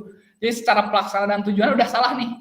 Biasanya ke depannya aja tentu akan tidak bermanfaat atau tidak efektif juga. Itu adalah salah satu identifikasi yang perlu kita perhatikan untuk diidentifikasi secara kurikulum. Nah ini diagram yang tadi saya sampaikan. Jadi ketika teman-teman sudah melihat di checklistnya ini, setelah kita melihat skornya dari pedagogi sudah di penggunaankah atau pengembangankah, di teknis penggunaan atau pengembangankah, itu kita bisa lihat di diagram ini. Ini sebagai salah satu contohnya di sekolah, salah satu contoh ya, sekolah SMP 21 Kota A. Memang ini total skor identifikasi pedagogi skornya 70. Yang mana kalau 70 itu masuk ke dalam penggunaan secara pedagogi. Namun secara teknisnya dia masih 30. Yang mana itu masih pengenalan. Jadi oh ya secara pedagogi siswanya itu sudah siap, tapi guru-gurunya, teknisnya atau perangkat infrastruktur sekolahnya masih belum siap. Jadi skornya masih 30 dan secara kurikulumnya berada di tengah-tengah. Jadi masih di tahap penggunaan juga. Tentu itu bisa kita simpulkan ke matriks metode mana sih yang perlu kita implementasikan atau terapkan. Jadi setidaknya ada 3 matriks metode dalam pengembangan pembelajaran berbasis VR di instansi pendidikan. Jadi ada 3 matriks mode. Yang pertama P dan T area, atau kita mengenalnya sebagai pedagogi dan teknis area. Yang mana metode ini diimplementasikan bagi sekolah yang sudah siap secara penggunaan ya, secara pedagogi dan teknis, namun lemah di adaptasi kurikulum sekolah. Jadi kalau di sekolahnya tadi berarti secara pedagogi dan teknis mereka tinggi nih di atas 70 atau 70, namun secara kurikulum karena ada penolakan dari komunitas sekolah, jadi skornya berada di bawah. Itu biasanya metode pembelajaran yang cocok digunakan itu adalah VR Co-Creation Group dan Assessment Based VR. Yang mana untuk metode ini nanti akan saya jelaskan di slide selanjutnya. Selanjutnya ada matriks metode di area pedagogi dan kurikulum. Nah, kalau ini secara pedagogi siap dan secara pedagogi kurikulum siap, namun lemah di teknisnya nih. Ternyata secara teknis dari infrastruktur dan Bapak Ibu gurunya masih belum siap nih dalam mengimplementasikan media pembelajaran VR ini di sekolahnya. Yang biasanya tuh metode pembelajaran yang cocok, yang paling efektif digunakan itu ada self virtual model atau virtual group flex model. Dan matriks metode terakhir yaitu di area teknis dan kurikulumnya ternyata bisa nih di penggunaannya, namun remah di keaktifan siswanya. Namun justru di siswa-siswanya secara pedagoginya siswa-siswanya tidak cakap dan menggunakan teknologi atau bahkan gaptek semua.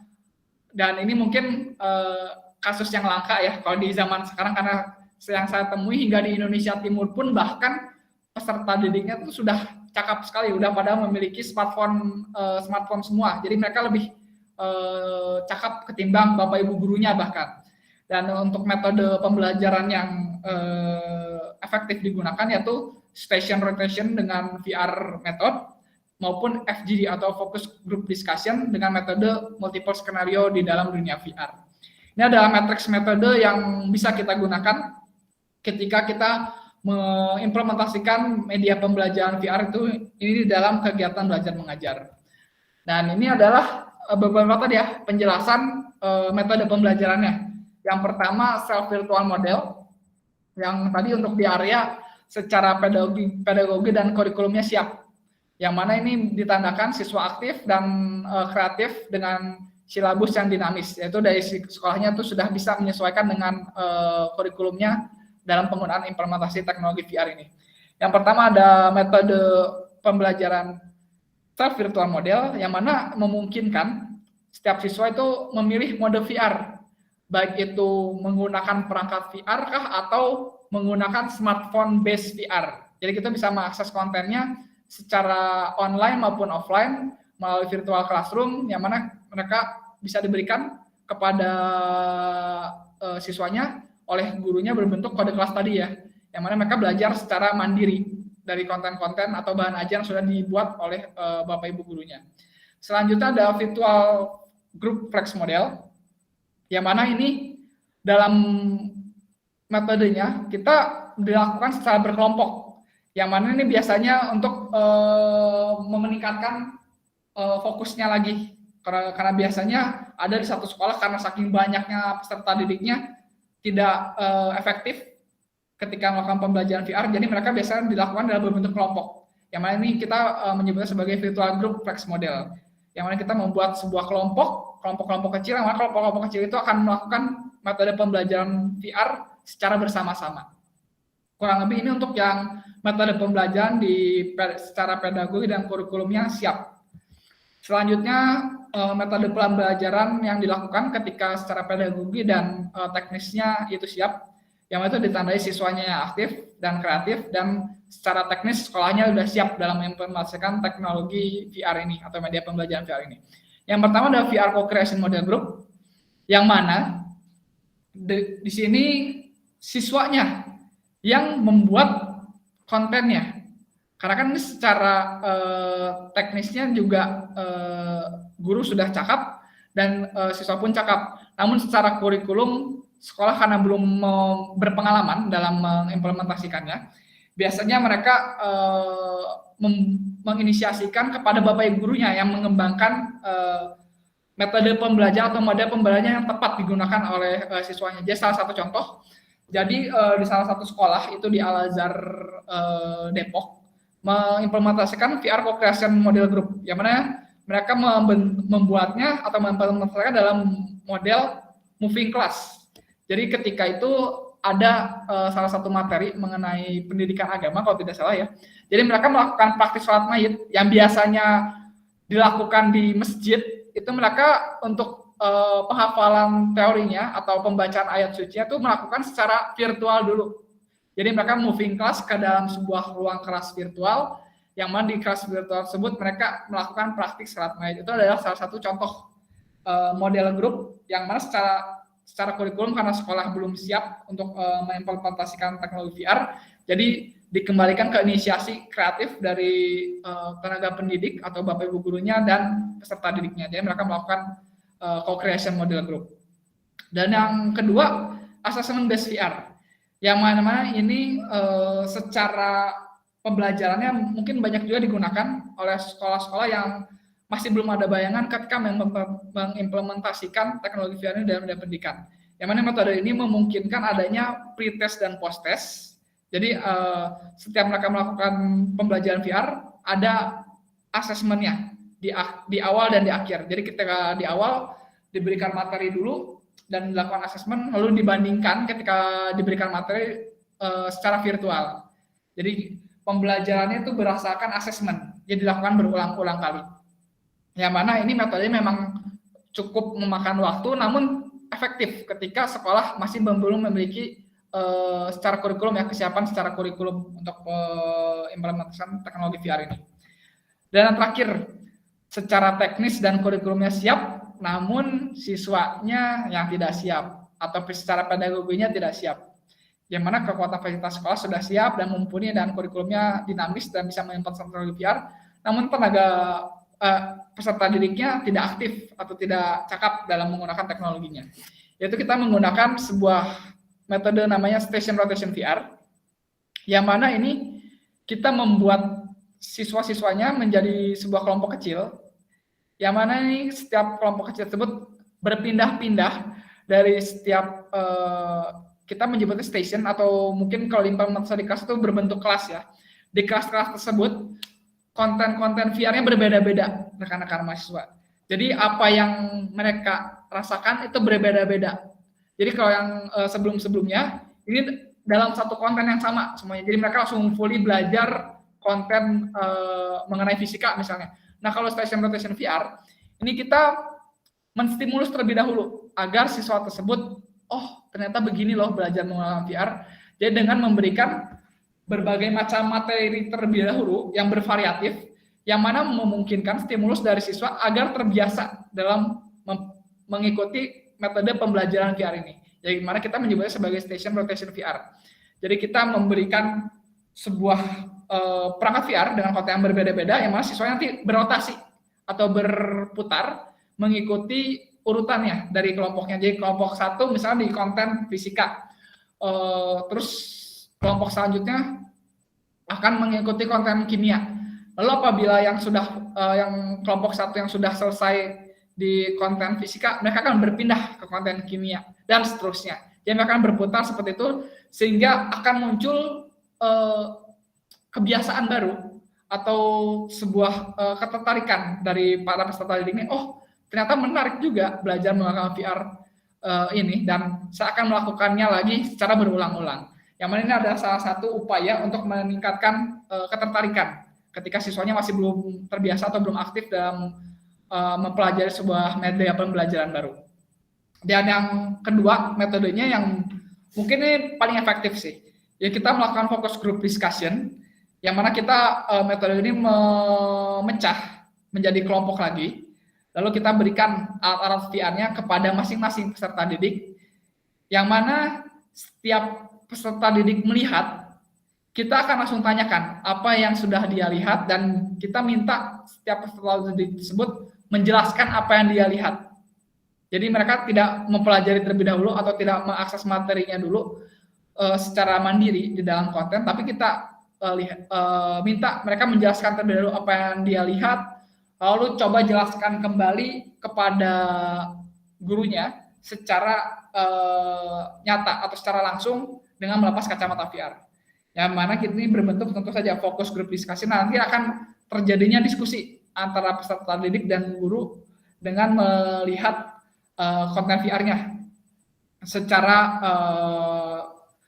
terus-menerus, karena ada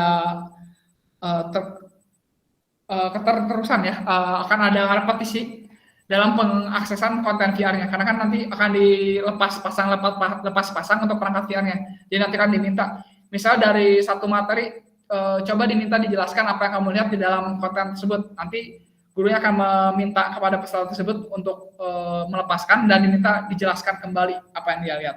Ini adalah salah satu upaya agar siswanya atau muridnya itu menjadi aktif dan terbiasa dalam menggunakan metode pembelajaran VR ini. Itu untuk persiapan maupun metode pembelajaran VR yang bisa digunakan di sekolah atau instansi pendidikan. Selanjutnya saya akan menjelaskan terkait prinsip dasar VR yang perlu diperhatikan ketika kita memperkenalkan media pembelajaran virtual ini dalam kegiatan belajar mengajar. Yang pertama, apa sih perbedaan utama antara media VR ini dengan media lain? Mungkin dari teman-teman mahasiswa atau rekan-rekan mahasiswa ada yang bisa menjelaskan perbedaannya dari yang sebelah kiri dan sebelah kanan. Boleh di open mic atau mungkin raise hand, silakan. Boleh rekan-rekan mahasiswa? Ada yang bisa bantu menjelaskan?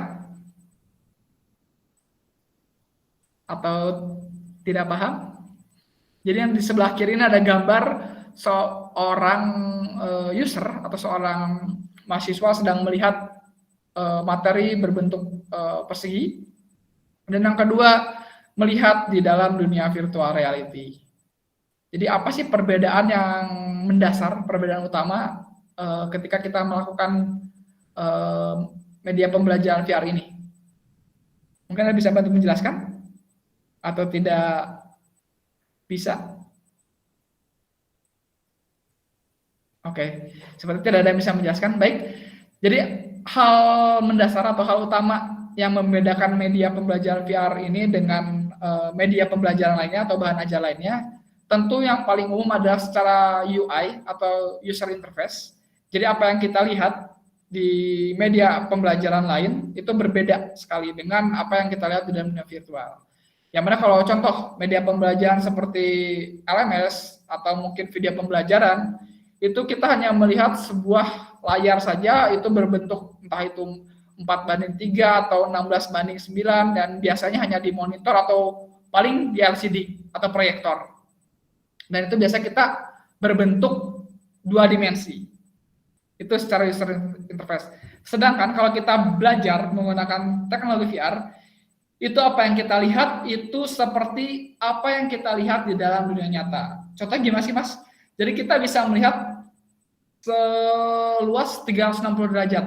Jadi area penglihatan kita 360 derajat dan semua yang kita lihat itu berbentuk animasi 3 dimensi atau 3D.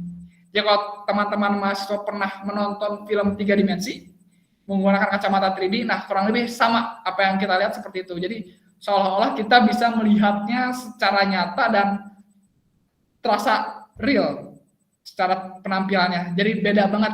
Ya kalau kita melihat video biasa ya, video YouTube misalnya nih, kalau dibandingkan dengan video 360 kan beda ya. Kita bisa melihat, bisa mengontrol apa yang mau kita lihat yang mana dulu nih, atau yang mau kita interaksikan yang mana dulu.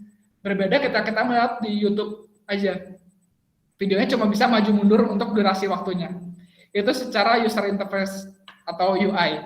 Lalu secara user experience atau UX, itu kalau media lain, itu kita tidak bisa merasakan dari experience-nya atau pengalamannya itu tidak terasa nyata. Sedangkan kalau menggunakan VR, kita bisa merasakan secara real experience tersebut. Jadi kita bisa mensimulasikan, kayak contoh, tadi saya mencontohkan di vokasi kita ingin melakukan pengelasan atau bahkan membongkar suatu mesin. Itu kita bisa merasakan seolah-olah kita sedang melakukan bongkar mesin atau melakukan las dengan adanya media pembelajaran virtual reality ini. Jadi memungkinkan bagaimana kita merasakan experience yang tidak bisa dirasakan di media pembelajaran lainnya. Ini adalah salah satu perbedaan utama yang mendasar antara media pembelajaran VR dengan media pembelajaran lainnya, jadi secara UI dan UX. Selanjutnya hal-hal yang perlu diperhatikan lainnya yaitu pengaturan luas pandangan atau kami menyebutnya sebagai field of view atau FOV, yang mana field of view ini adalah memungkinkan bagi usernya dalam melihat daya pandangnya. Karena biasanya field of view ini mengacu pada perangkat VR yang digunakan nantinya rekan-rekan mahasiswa. Jadi mungkin sedikit disclaimer juga. Jadi dari semua perangkat VR yang dijual di marketplace atau di e-commerce ya, itu tidak semua perangkat VR-nya sesuai standar field of view-nya. Mengapa? Karena tadi yang seperti saya sampaikan terkait tadi yang pertanyaan Mas Ferdi ya, Mas kalau Google Cardboard apakah aman untuk digunakan?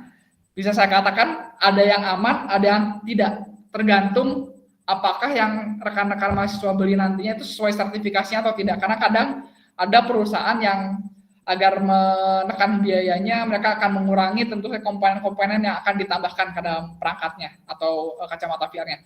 Begitupun dengan field of view-nya. Yang mana setiap perangkat VR itu memiliki field of view yang berbeda-beda. Dan dari kami, Miralab, biasa kami memberikan saran apabila user kami atau mungkin rekan-rekan mahasiswa setelah ini ada yang mencari kacamata VR, pastikan field of view-nya atau pengaturan luas pandangan itu berada di rentang 90 hingga 110 derajat. Mengapa harus berada di rentang tersebut? Karena mengacu tadi ya ke efek samping ketika kita belajar menggunakan media pembelajaran VR ini. Jadi ada yang namanya motion sickness. Yang mana motion sickness ini gampang sekali terpicu ketika kacamata VR itu rentang field of view-nya berada di bawah 90 derajat.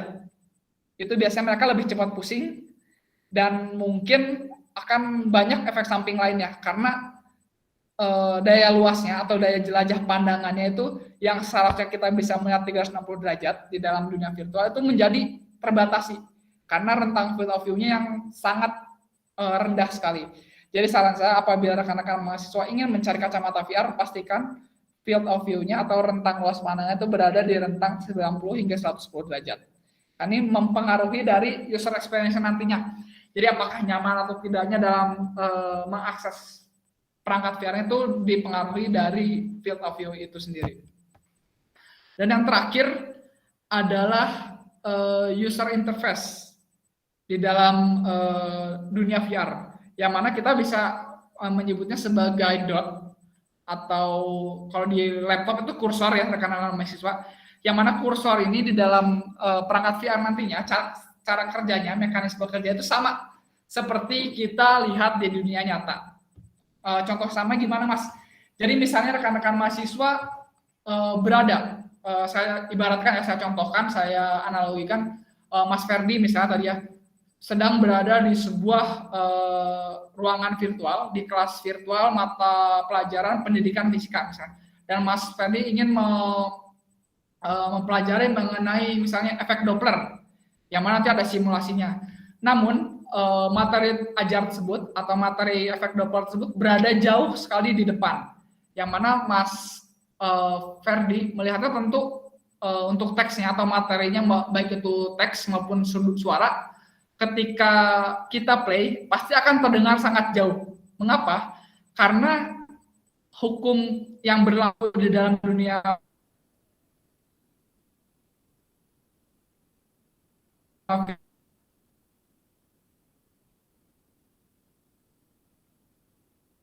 virtual,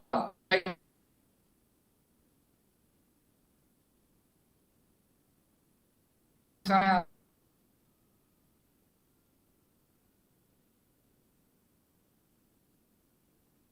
50 meter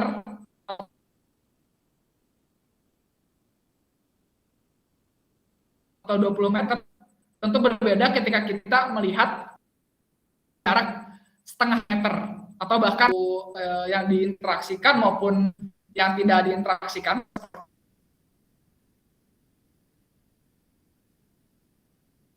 di penglihatannya bisa kita lihat itu mempengaruhi dari aplikasinya, yang mana kita ketika kita ingin dan jarak maksimal 20 meter itu pun biasa jarang yang hingga sampai 20 meter.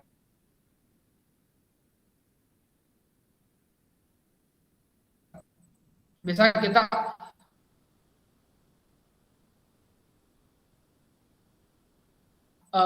di rentang 10 meter atau bahkan 5 meter. Kenapa? Karena kalau misalnya terlalu jauh atau terlalu dekat, kadang tentu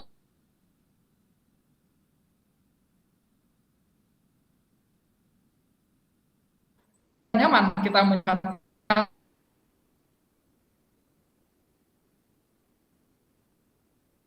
Ibaratnya teman-teman sedang menonton TV, tapi nontonnya tidak jelas. Tapi kalau kita melihatnya sesuai dengan jarak yang ditentukan, nyaman dan tidak mengganggu dari rekan-rekan mahasiswa ketika menggunakannya. Ini ada hal yang perlu diperhatikan juga. Kadang ada orang yang mengesampingkan hal ini karena sebenarnya apa yang berlaku di dalam dunia virtual itu secara kaidah hukumnya sebenarnya dengan yang kita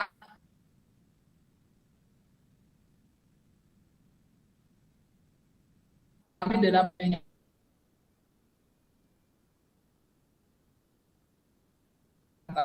Ya kalau misalnya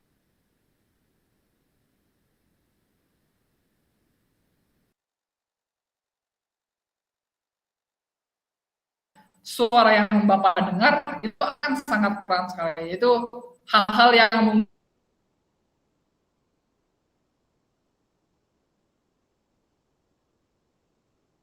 mungkin karena beliau atau yang kita pelajari dan dunia sama secara hukum kaidahnya kita harus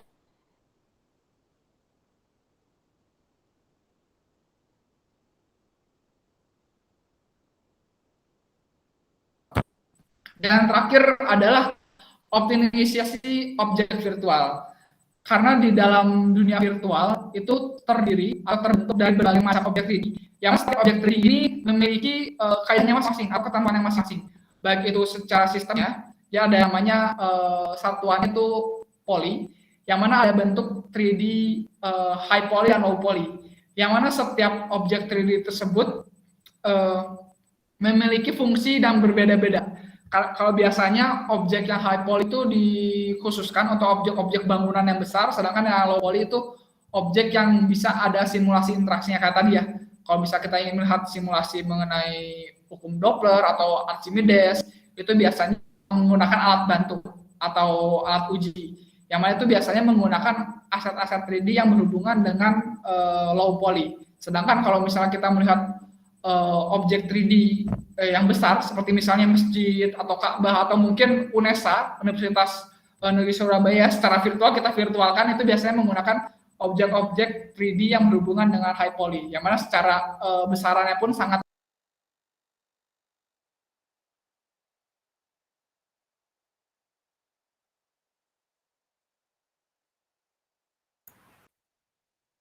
Ya, sepertinya Pak Andre terlempar ini dari jaringan. Sebentar ya, sebentar.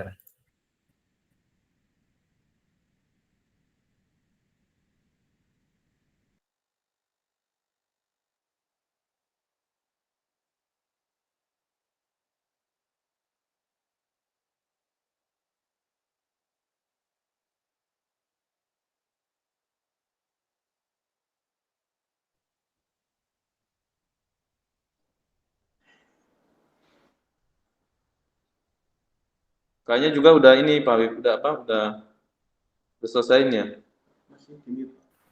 Iya, hampir selesai nih. Oh, gitu. Sampai 16 berapa sih? 16.40. Udah 16.40 gitu. Iya, 16.40. Iya, apa-apa mungkin dilanjutkan minggu depan.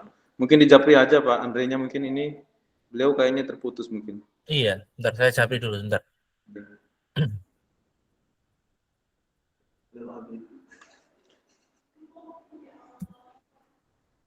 Nanti ini tolong nih teman-teman mahasiswa ini ikut serius ya. Mungkin bisa jadi nanti UASnya itu ya produk dari pengembangan VR ini nanti ya. Karena memang pilihan ini. Ya, mohon maaf, apakah tadi terputus dari mana ya? Maaf rekan-rekan mahasiswa, Pak Habib. Iya Pak, tadi sampai mana ya materinya yang terputus? Ya, objek virtual bukan ya? Iya, cek virtual. Oke, baik. Kebetulan itu udah tahap akhir sih. Ya, jadi objek virtual ini kenapa saya jelaskan? Karena nanti ketika di pertemuan selanjutnya rekan-rekan mahasiswa akan melakukan praktik. Jadi kita ada praktik juga dalam membuat media pembelajaran VR, yang mana di MILAB ini memungkinkan bagi rekan-rekan mahasiswa untuk mengajukan aset 3D kalau misalnya ada materi ingin membuat bahan ajar misalnya menggunakan media pembelajaran VR ini dan belum ada aset 3D-nya. Jadi teman-teman bisa mengajukan yang mana nanti ada ketentuan-ketentuannya, yang mana itu berhubungan dengan jenis-jenis objek virtual yang bisa dimasukkan ke dalam lab. Yang mana itu berbentuk low poly biasanya. Yang mana nanti lebih detailnya nanti akan saya jelaskan di pertemuan selanjutnya. Mungkin itu saja. Jadi sebenarnya tadi sudah terpotong di akhir-akhir akhir dari materi untuk materi pertama ini. Mungkin bisa kita lanjut ke sesi tanya jawab ya, Habib. Mungkin dari rekan-rekan mahasiswa silakan apabila ada yang ingin tanyakan. Boleh di open mic atau raise hand mungkin. Barangkali ada yang mau ditanyakan, silakan. Ini nanti berarti ada praktik membuat ini ya Pak Andre ya? Yes, betul Pak. Di aset-aset yang belum ada di list VR-nya begitu ya? Lebih pengenalan cara mengajukannya sih Pak. Kalau pembuatannya nanti lebih ke bahan ajarnya atau media pembelajarannya. Oh, gitu ya. Ya, ya. Jadi ngikuti yang di ini tadi ya, yang di chat itu tadi ya. Iya, betul.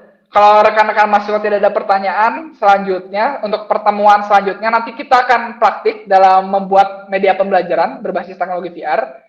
Saya di kolom chat sudah membagikan tahapan-tahapannya, mungkin boleh dibuka ya bagi rekan-rekan mahasiswa sambil kita buka untuk diskusi karena masih ada waktu sekitar 8 menit ya, Pak Habib ya. Ya, Pak Andre, pas jam 17. Ya. Oke, silakan dari rekan-rekan mahasiswa apabila ada yang ingin ditanyakan. Iya, Mas Sambil Ferdi lagi nampaknya. Silakan ya, Mas silakan. Ferdi. Tanya, Pak. Silakan. Saya Ferdi Septiawan izin bertanya, Pak. Ya, silakan Mas. Itu apa? Keseluruhan objek dalam penggunaan VR itu kira-kira maksimal berapa megabyte, Pak, ukurannya supaya apa ya? Lancar digunakan di HP peserta didik yang speknya rata-rata kayak dengan RAM 3 GB. Ya, ini seperti yang tadi saya sampaikan Mas Ferdi, karena di Mila Lab baik kreator maupun viewer kita sistem penyimpanannya udah cloud based Mas. Jadi tidak akan memakan memori penyimpanan. Jadi kita tidak membatasi untuk aset 3D-nya. Tapi kita membatasi di download kontennya. Yang itu maksimal dalam satu konten itu tidak lebih dari 100 MB. Jadi hanya mengacu ke penggunaan data internetnya, Mas Ferdi. Jadi karena semua kontennya tersimpan di cloud, jadi tidak akan menyimpan di dalam perangkatnya. Oh, ikut. Soalnya itu, Pak, kalau apa ya, jumlah objek ukuran yang terlalu besar itu kayak apa ya, kecepatan rendernya nanti VR-nya macet-macet. Iya, kebetulan kalau kita juga nanti di Mila Creator nanti akan saya jelaskan ya. Di mana di Mila Creator itu ada namanya vertex satuannya, yang itu kita membatasi juga Pak. Jadi kita memang sudah membatasi dari segi kontennya agar bisa diakses semudah mungkin dan senyaman mungkin. Jadi hingga saat ini belum ada sih Pak kejadian kalau peserta didik atau siswa yang mengakses konten pembelajaran kami itu terkendala dalam mendownload dari kontennya. Karena kita sudah membatasi. Jadi kalau misalnya untuk kontennya terlalu besar itu biasanya tidak bisa di-approve atau tidak bisa dikirimkan pada kelasnya. Seperti itu Mas Ferdi. Jadi kita memang sudah membatasi baik itu dari platformnya maupun kontennya. Apa sudah cukup terjawab tadi? Pertanyaannya menarik lagi nih. Masih di mute sepertinya. Iya. Iya Pak, sudah cukup. Oke, baik. Iya, kalau begitu ada lagi pertanyaan dari rekan-rekan mahasiswa?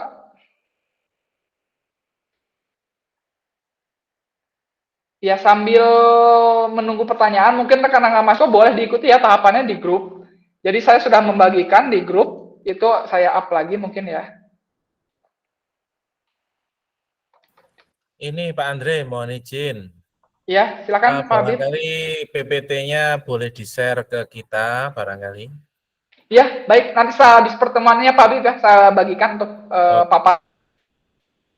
Ya, baik. Terima kasih.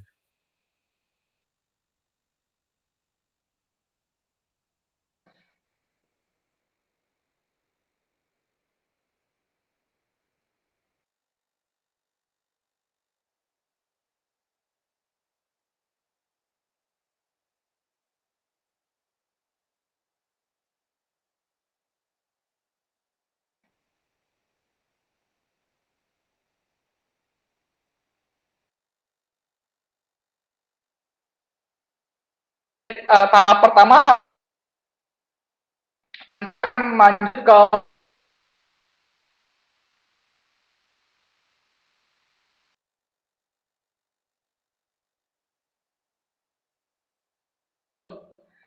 yang mana kode Mohon maaf Pak Andre, suaranya ya? Apakah masih putus-putus Pak. ya Pak? Halo, tes? Ini sekarang jelas. Ya, mohon maaf karena di sini sedang hujan di koneksi. Hujan. Iya, betul. Ya, jadi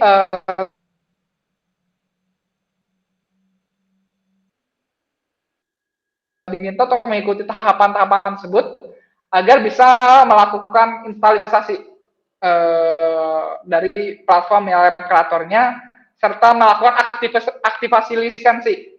Aktivasi lisensinya di poin ketiga dan keempat ya rekan-rekan mahasiswa. Dia mendaftarkan email dulu sesuai email rekan-rekan mahasiswa, baik email kampus boleh ataupun email pribadi. Terus setelah registrasi email nanti akan diminta memasukkan kode unik. Yang mana kode unik tersebut untuk mengaktifkan lisensinya. Jadi pastikan rekan-rekan mahasiswa mendaftarkan lisensinya. Karena biasanya kalau lisensinya tidak terdaftar, tidak bisa mengakses secara full untuk fitur-fitur premium di dalam MailerLab kreatornya. Terkait proses instalisasi, ada yang pertanyaan tidak rekan-rekan mahasiswa? Atau mungkin ada yang sudah melakukan, ada curi start? Boleh silahkan disampaikan. Jadi agar di pertemuan selanjutnya kita bisa mulai langsung praktik nih.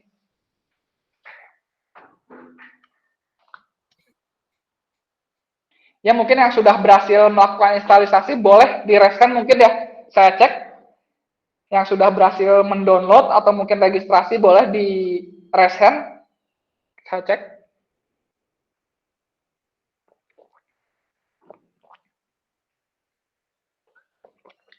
Untuk yang registrasi pun itu bisa melakukan dari smartphone aja ya teman-teman, karena itu hanya membuka link. Ya, sudah ada satu sepertinya ya, yang resen. Ya, ada lagi.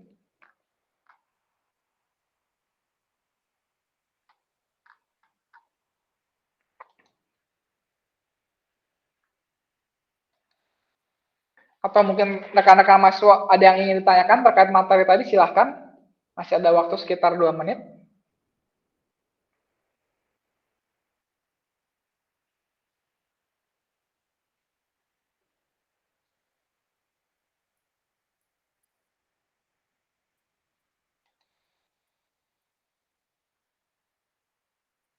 Ya, bagaimana rekan-rekan mahasiswa? Apakah ada yang terkendala untuk proses instalisasi atau masih proses?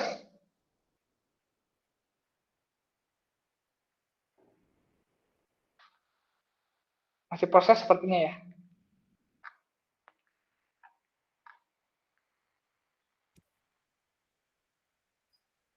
Ya, baik. Apabila memang dari rekan-rekan mahasiswa masih belum ada kendala dalam proses instalisasi, nanti bisa di grup saja ditanyakan, karena saya harapkan setelah pertemuan pertama ini rekan-rekan mahasiswa sudah mulai ya menginstal baik MailerLab Creator maupun MailerLab Viewer di smartphone Android, serta mendaftarkan alamat email rekan-rekan mahasiswa sesuai tahapan yang saya bagikan di grup. Yang mana nanti di pertemuan kedua di hari Senin ya Pak Habib ya. Untuk jamnya apakah Ya. sama? Jamnya saya cek dulu ya, jam berapa ya? Jam 1 sepertinya Pak Andri. 1 siang kayaknya Pak Andri. Kalau jam 1 siang, baik. Berarti di jam 1 siang nanti akan kita mulai praktik dalam pembuatan media pembelajaran berbasis teknologi VR untuk prodi fisika, pendidikan fisika Universitas Negeri Surabaya.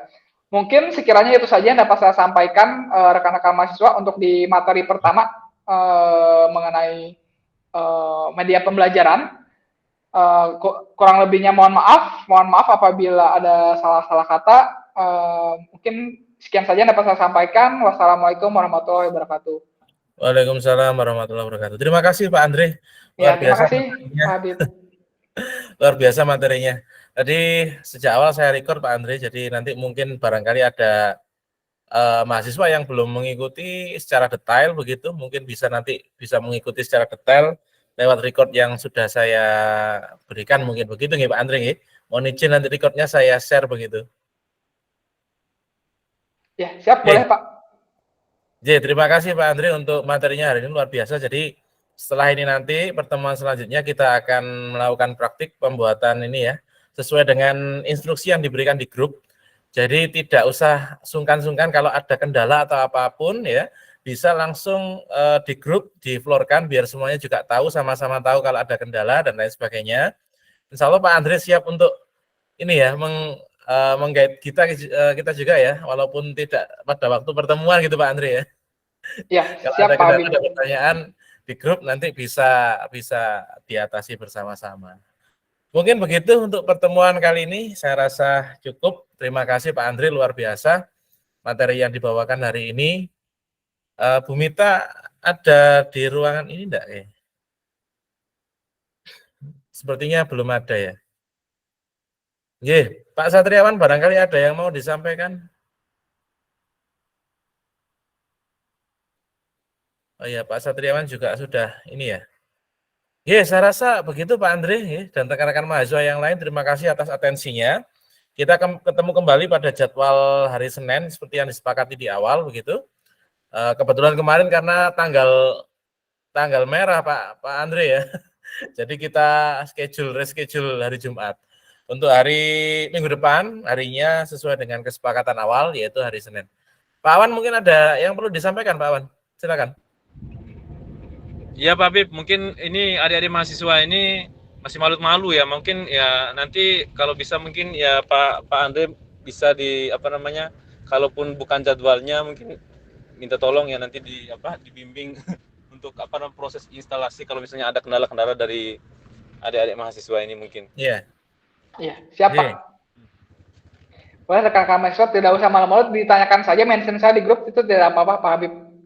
Ya, kalau misalnya ada kendala, kebingungan, silakan mention saya saja. Oke, terima kasih Pak Andre. Terima kasih Pak Andre. Ya Pak Awan. Oke, terima kasih banyak Pak. Iya, sama-sama Pak Awan lagi perjalanan pulang ini kayaknya. Pulang ini. Oke, hati-hati Pak Awan. Baik, mungkin itu dulu pertemuan kita pada sore hari ini. Pertemuan pertama yang sangat berkesan sekali. Terima kasih Pak Andre materi yang disampaikan. Kita ketemu kembali minggu depan hari Senin. Saya akhiri kelas kita pada sore hari ini. Semoga apa yang disampaikan membawa manfaat untuk kita semuanya. Sekian, terima kasih. Assalamualaikum warahmatullahi wabarakatuh. Salam sehat, selamat sore, dan salam sejahtera. Terima kasih Pak Andre. Terima kasih Pak Habib, terima kasih rekan-rekan mahasiswa.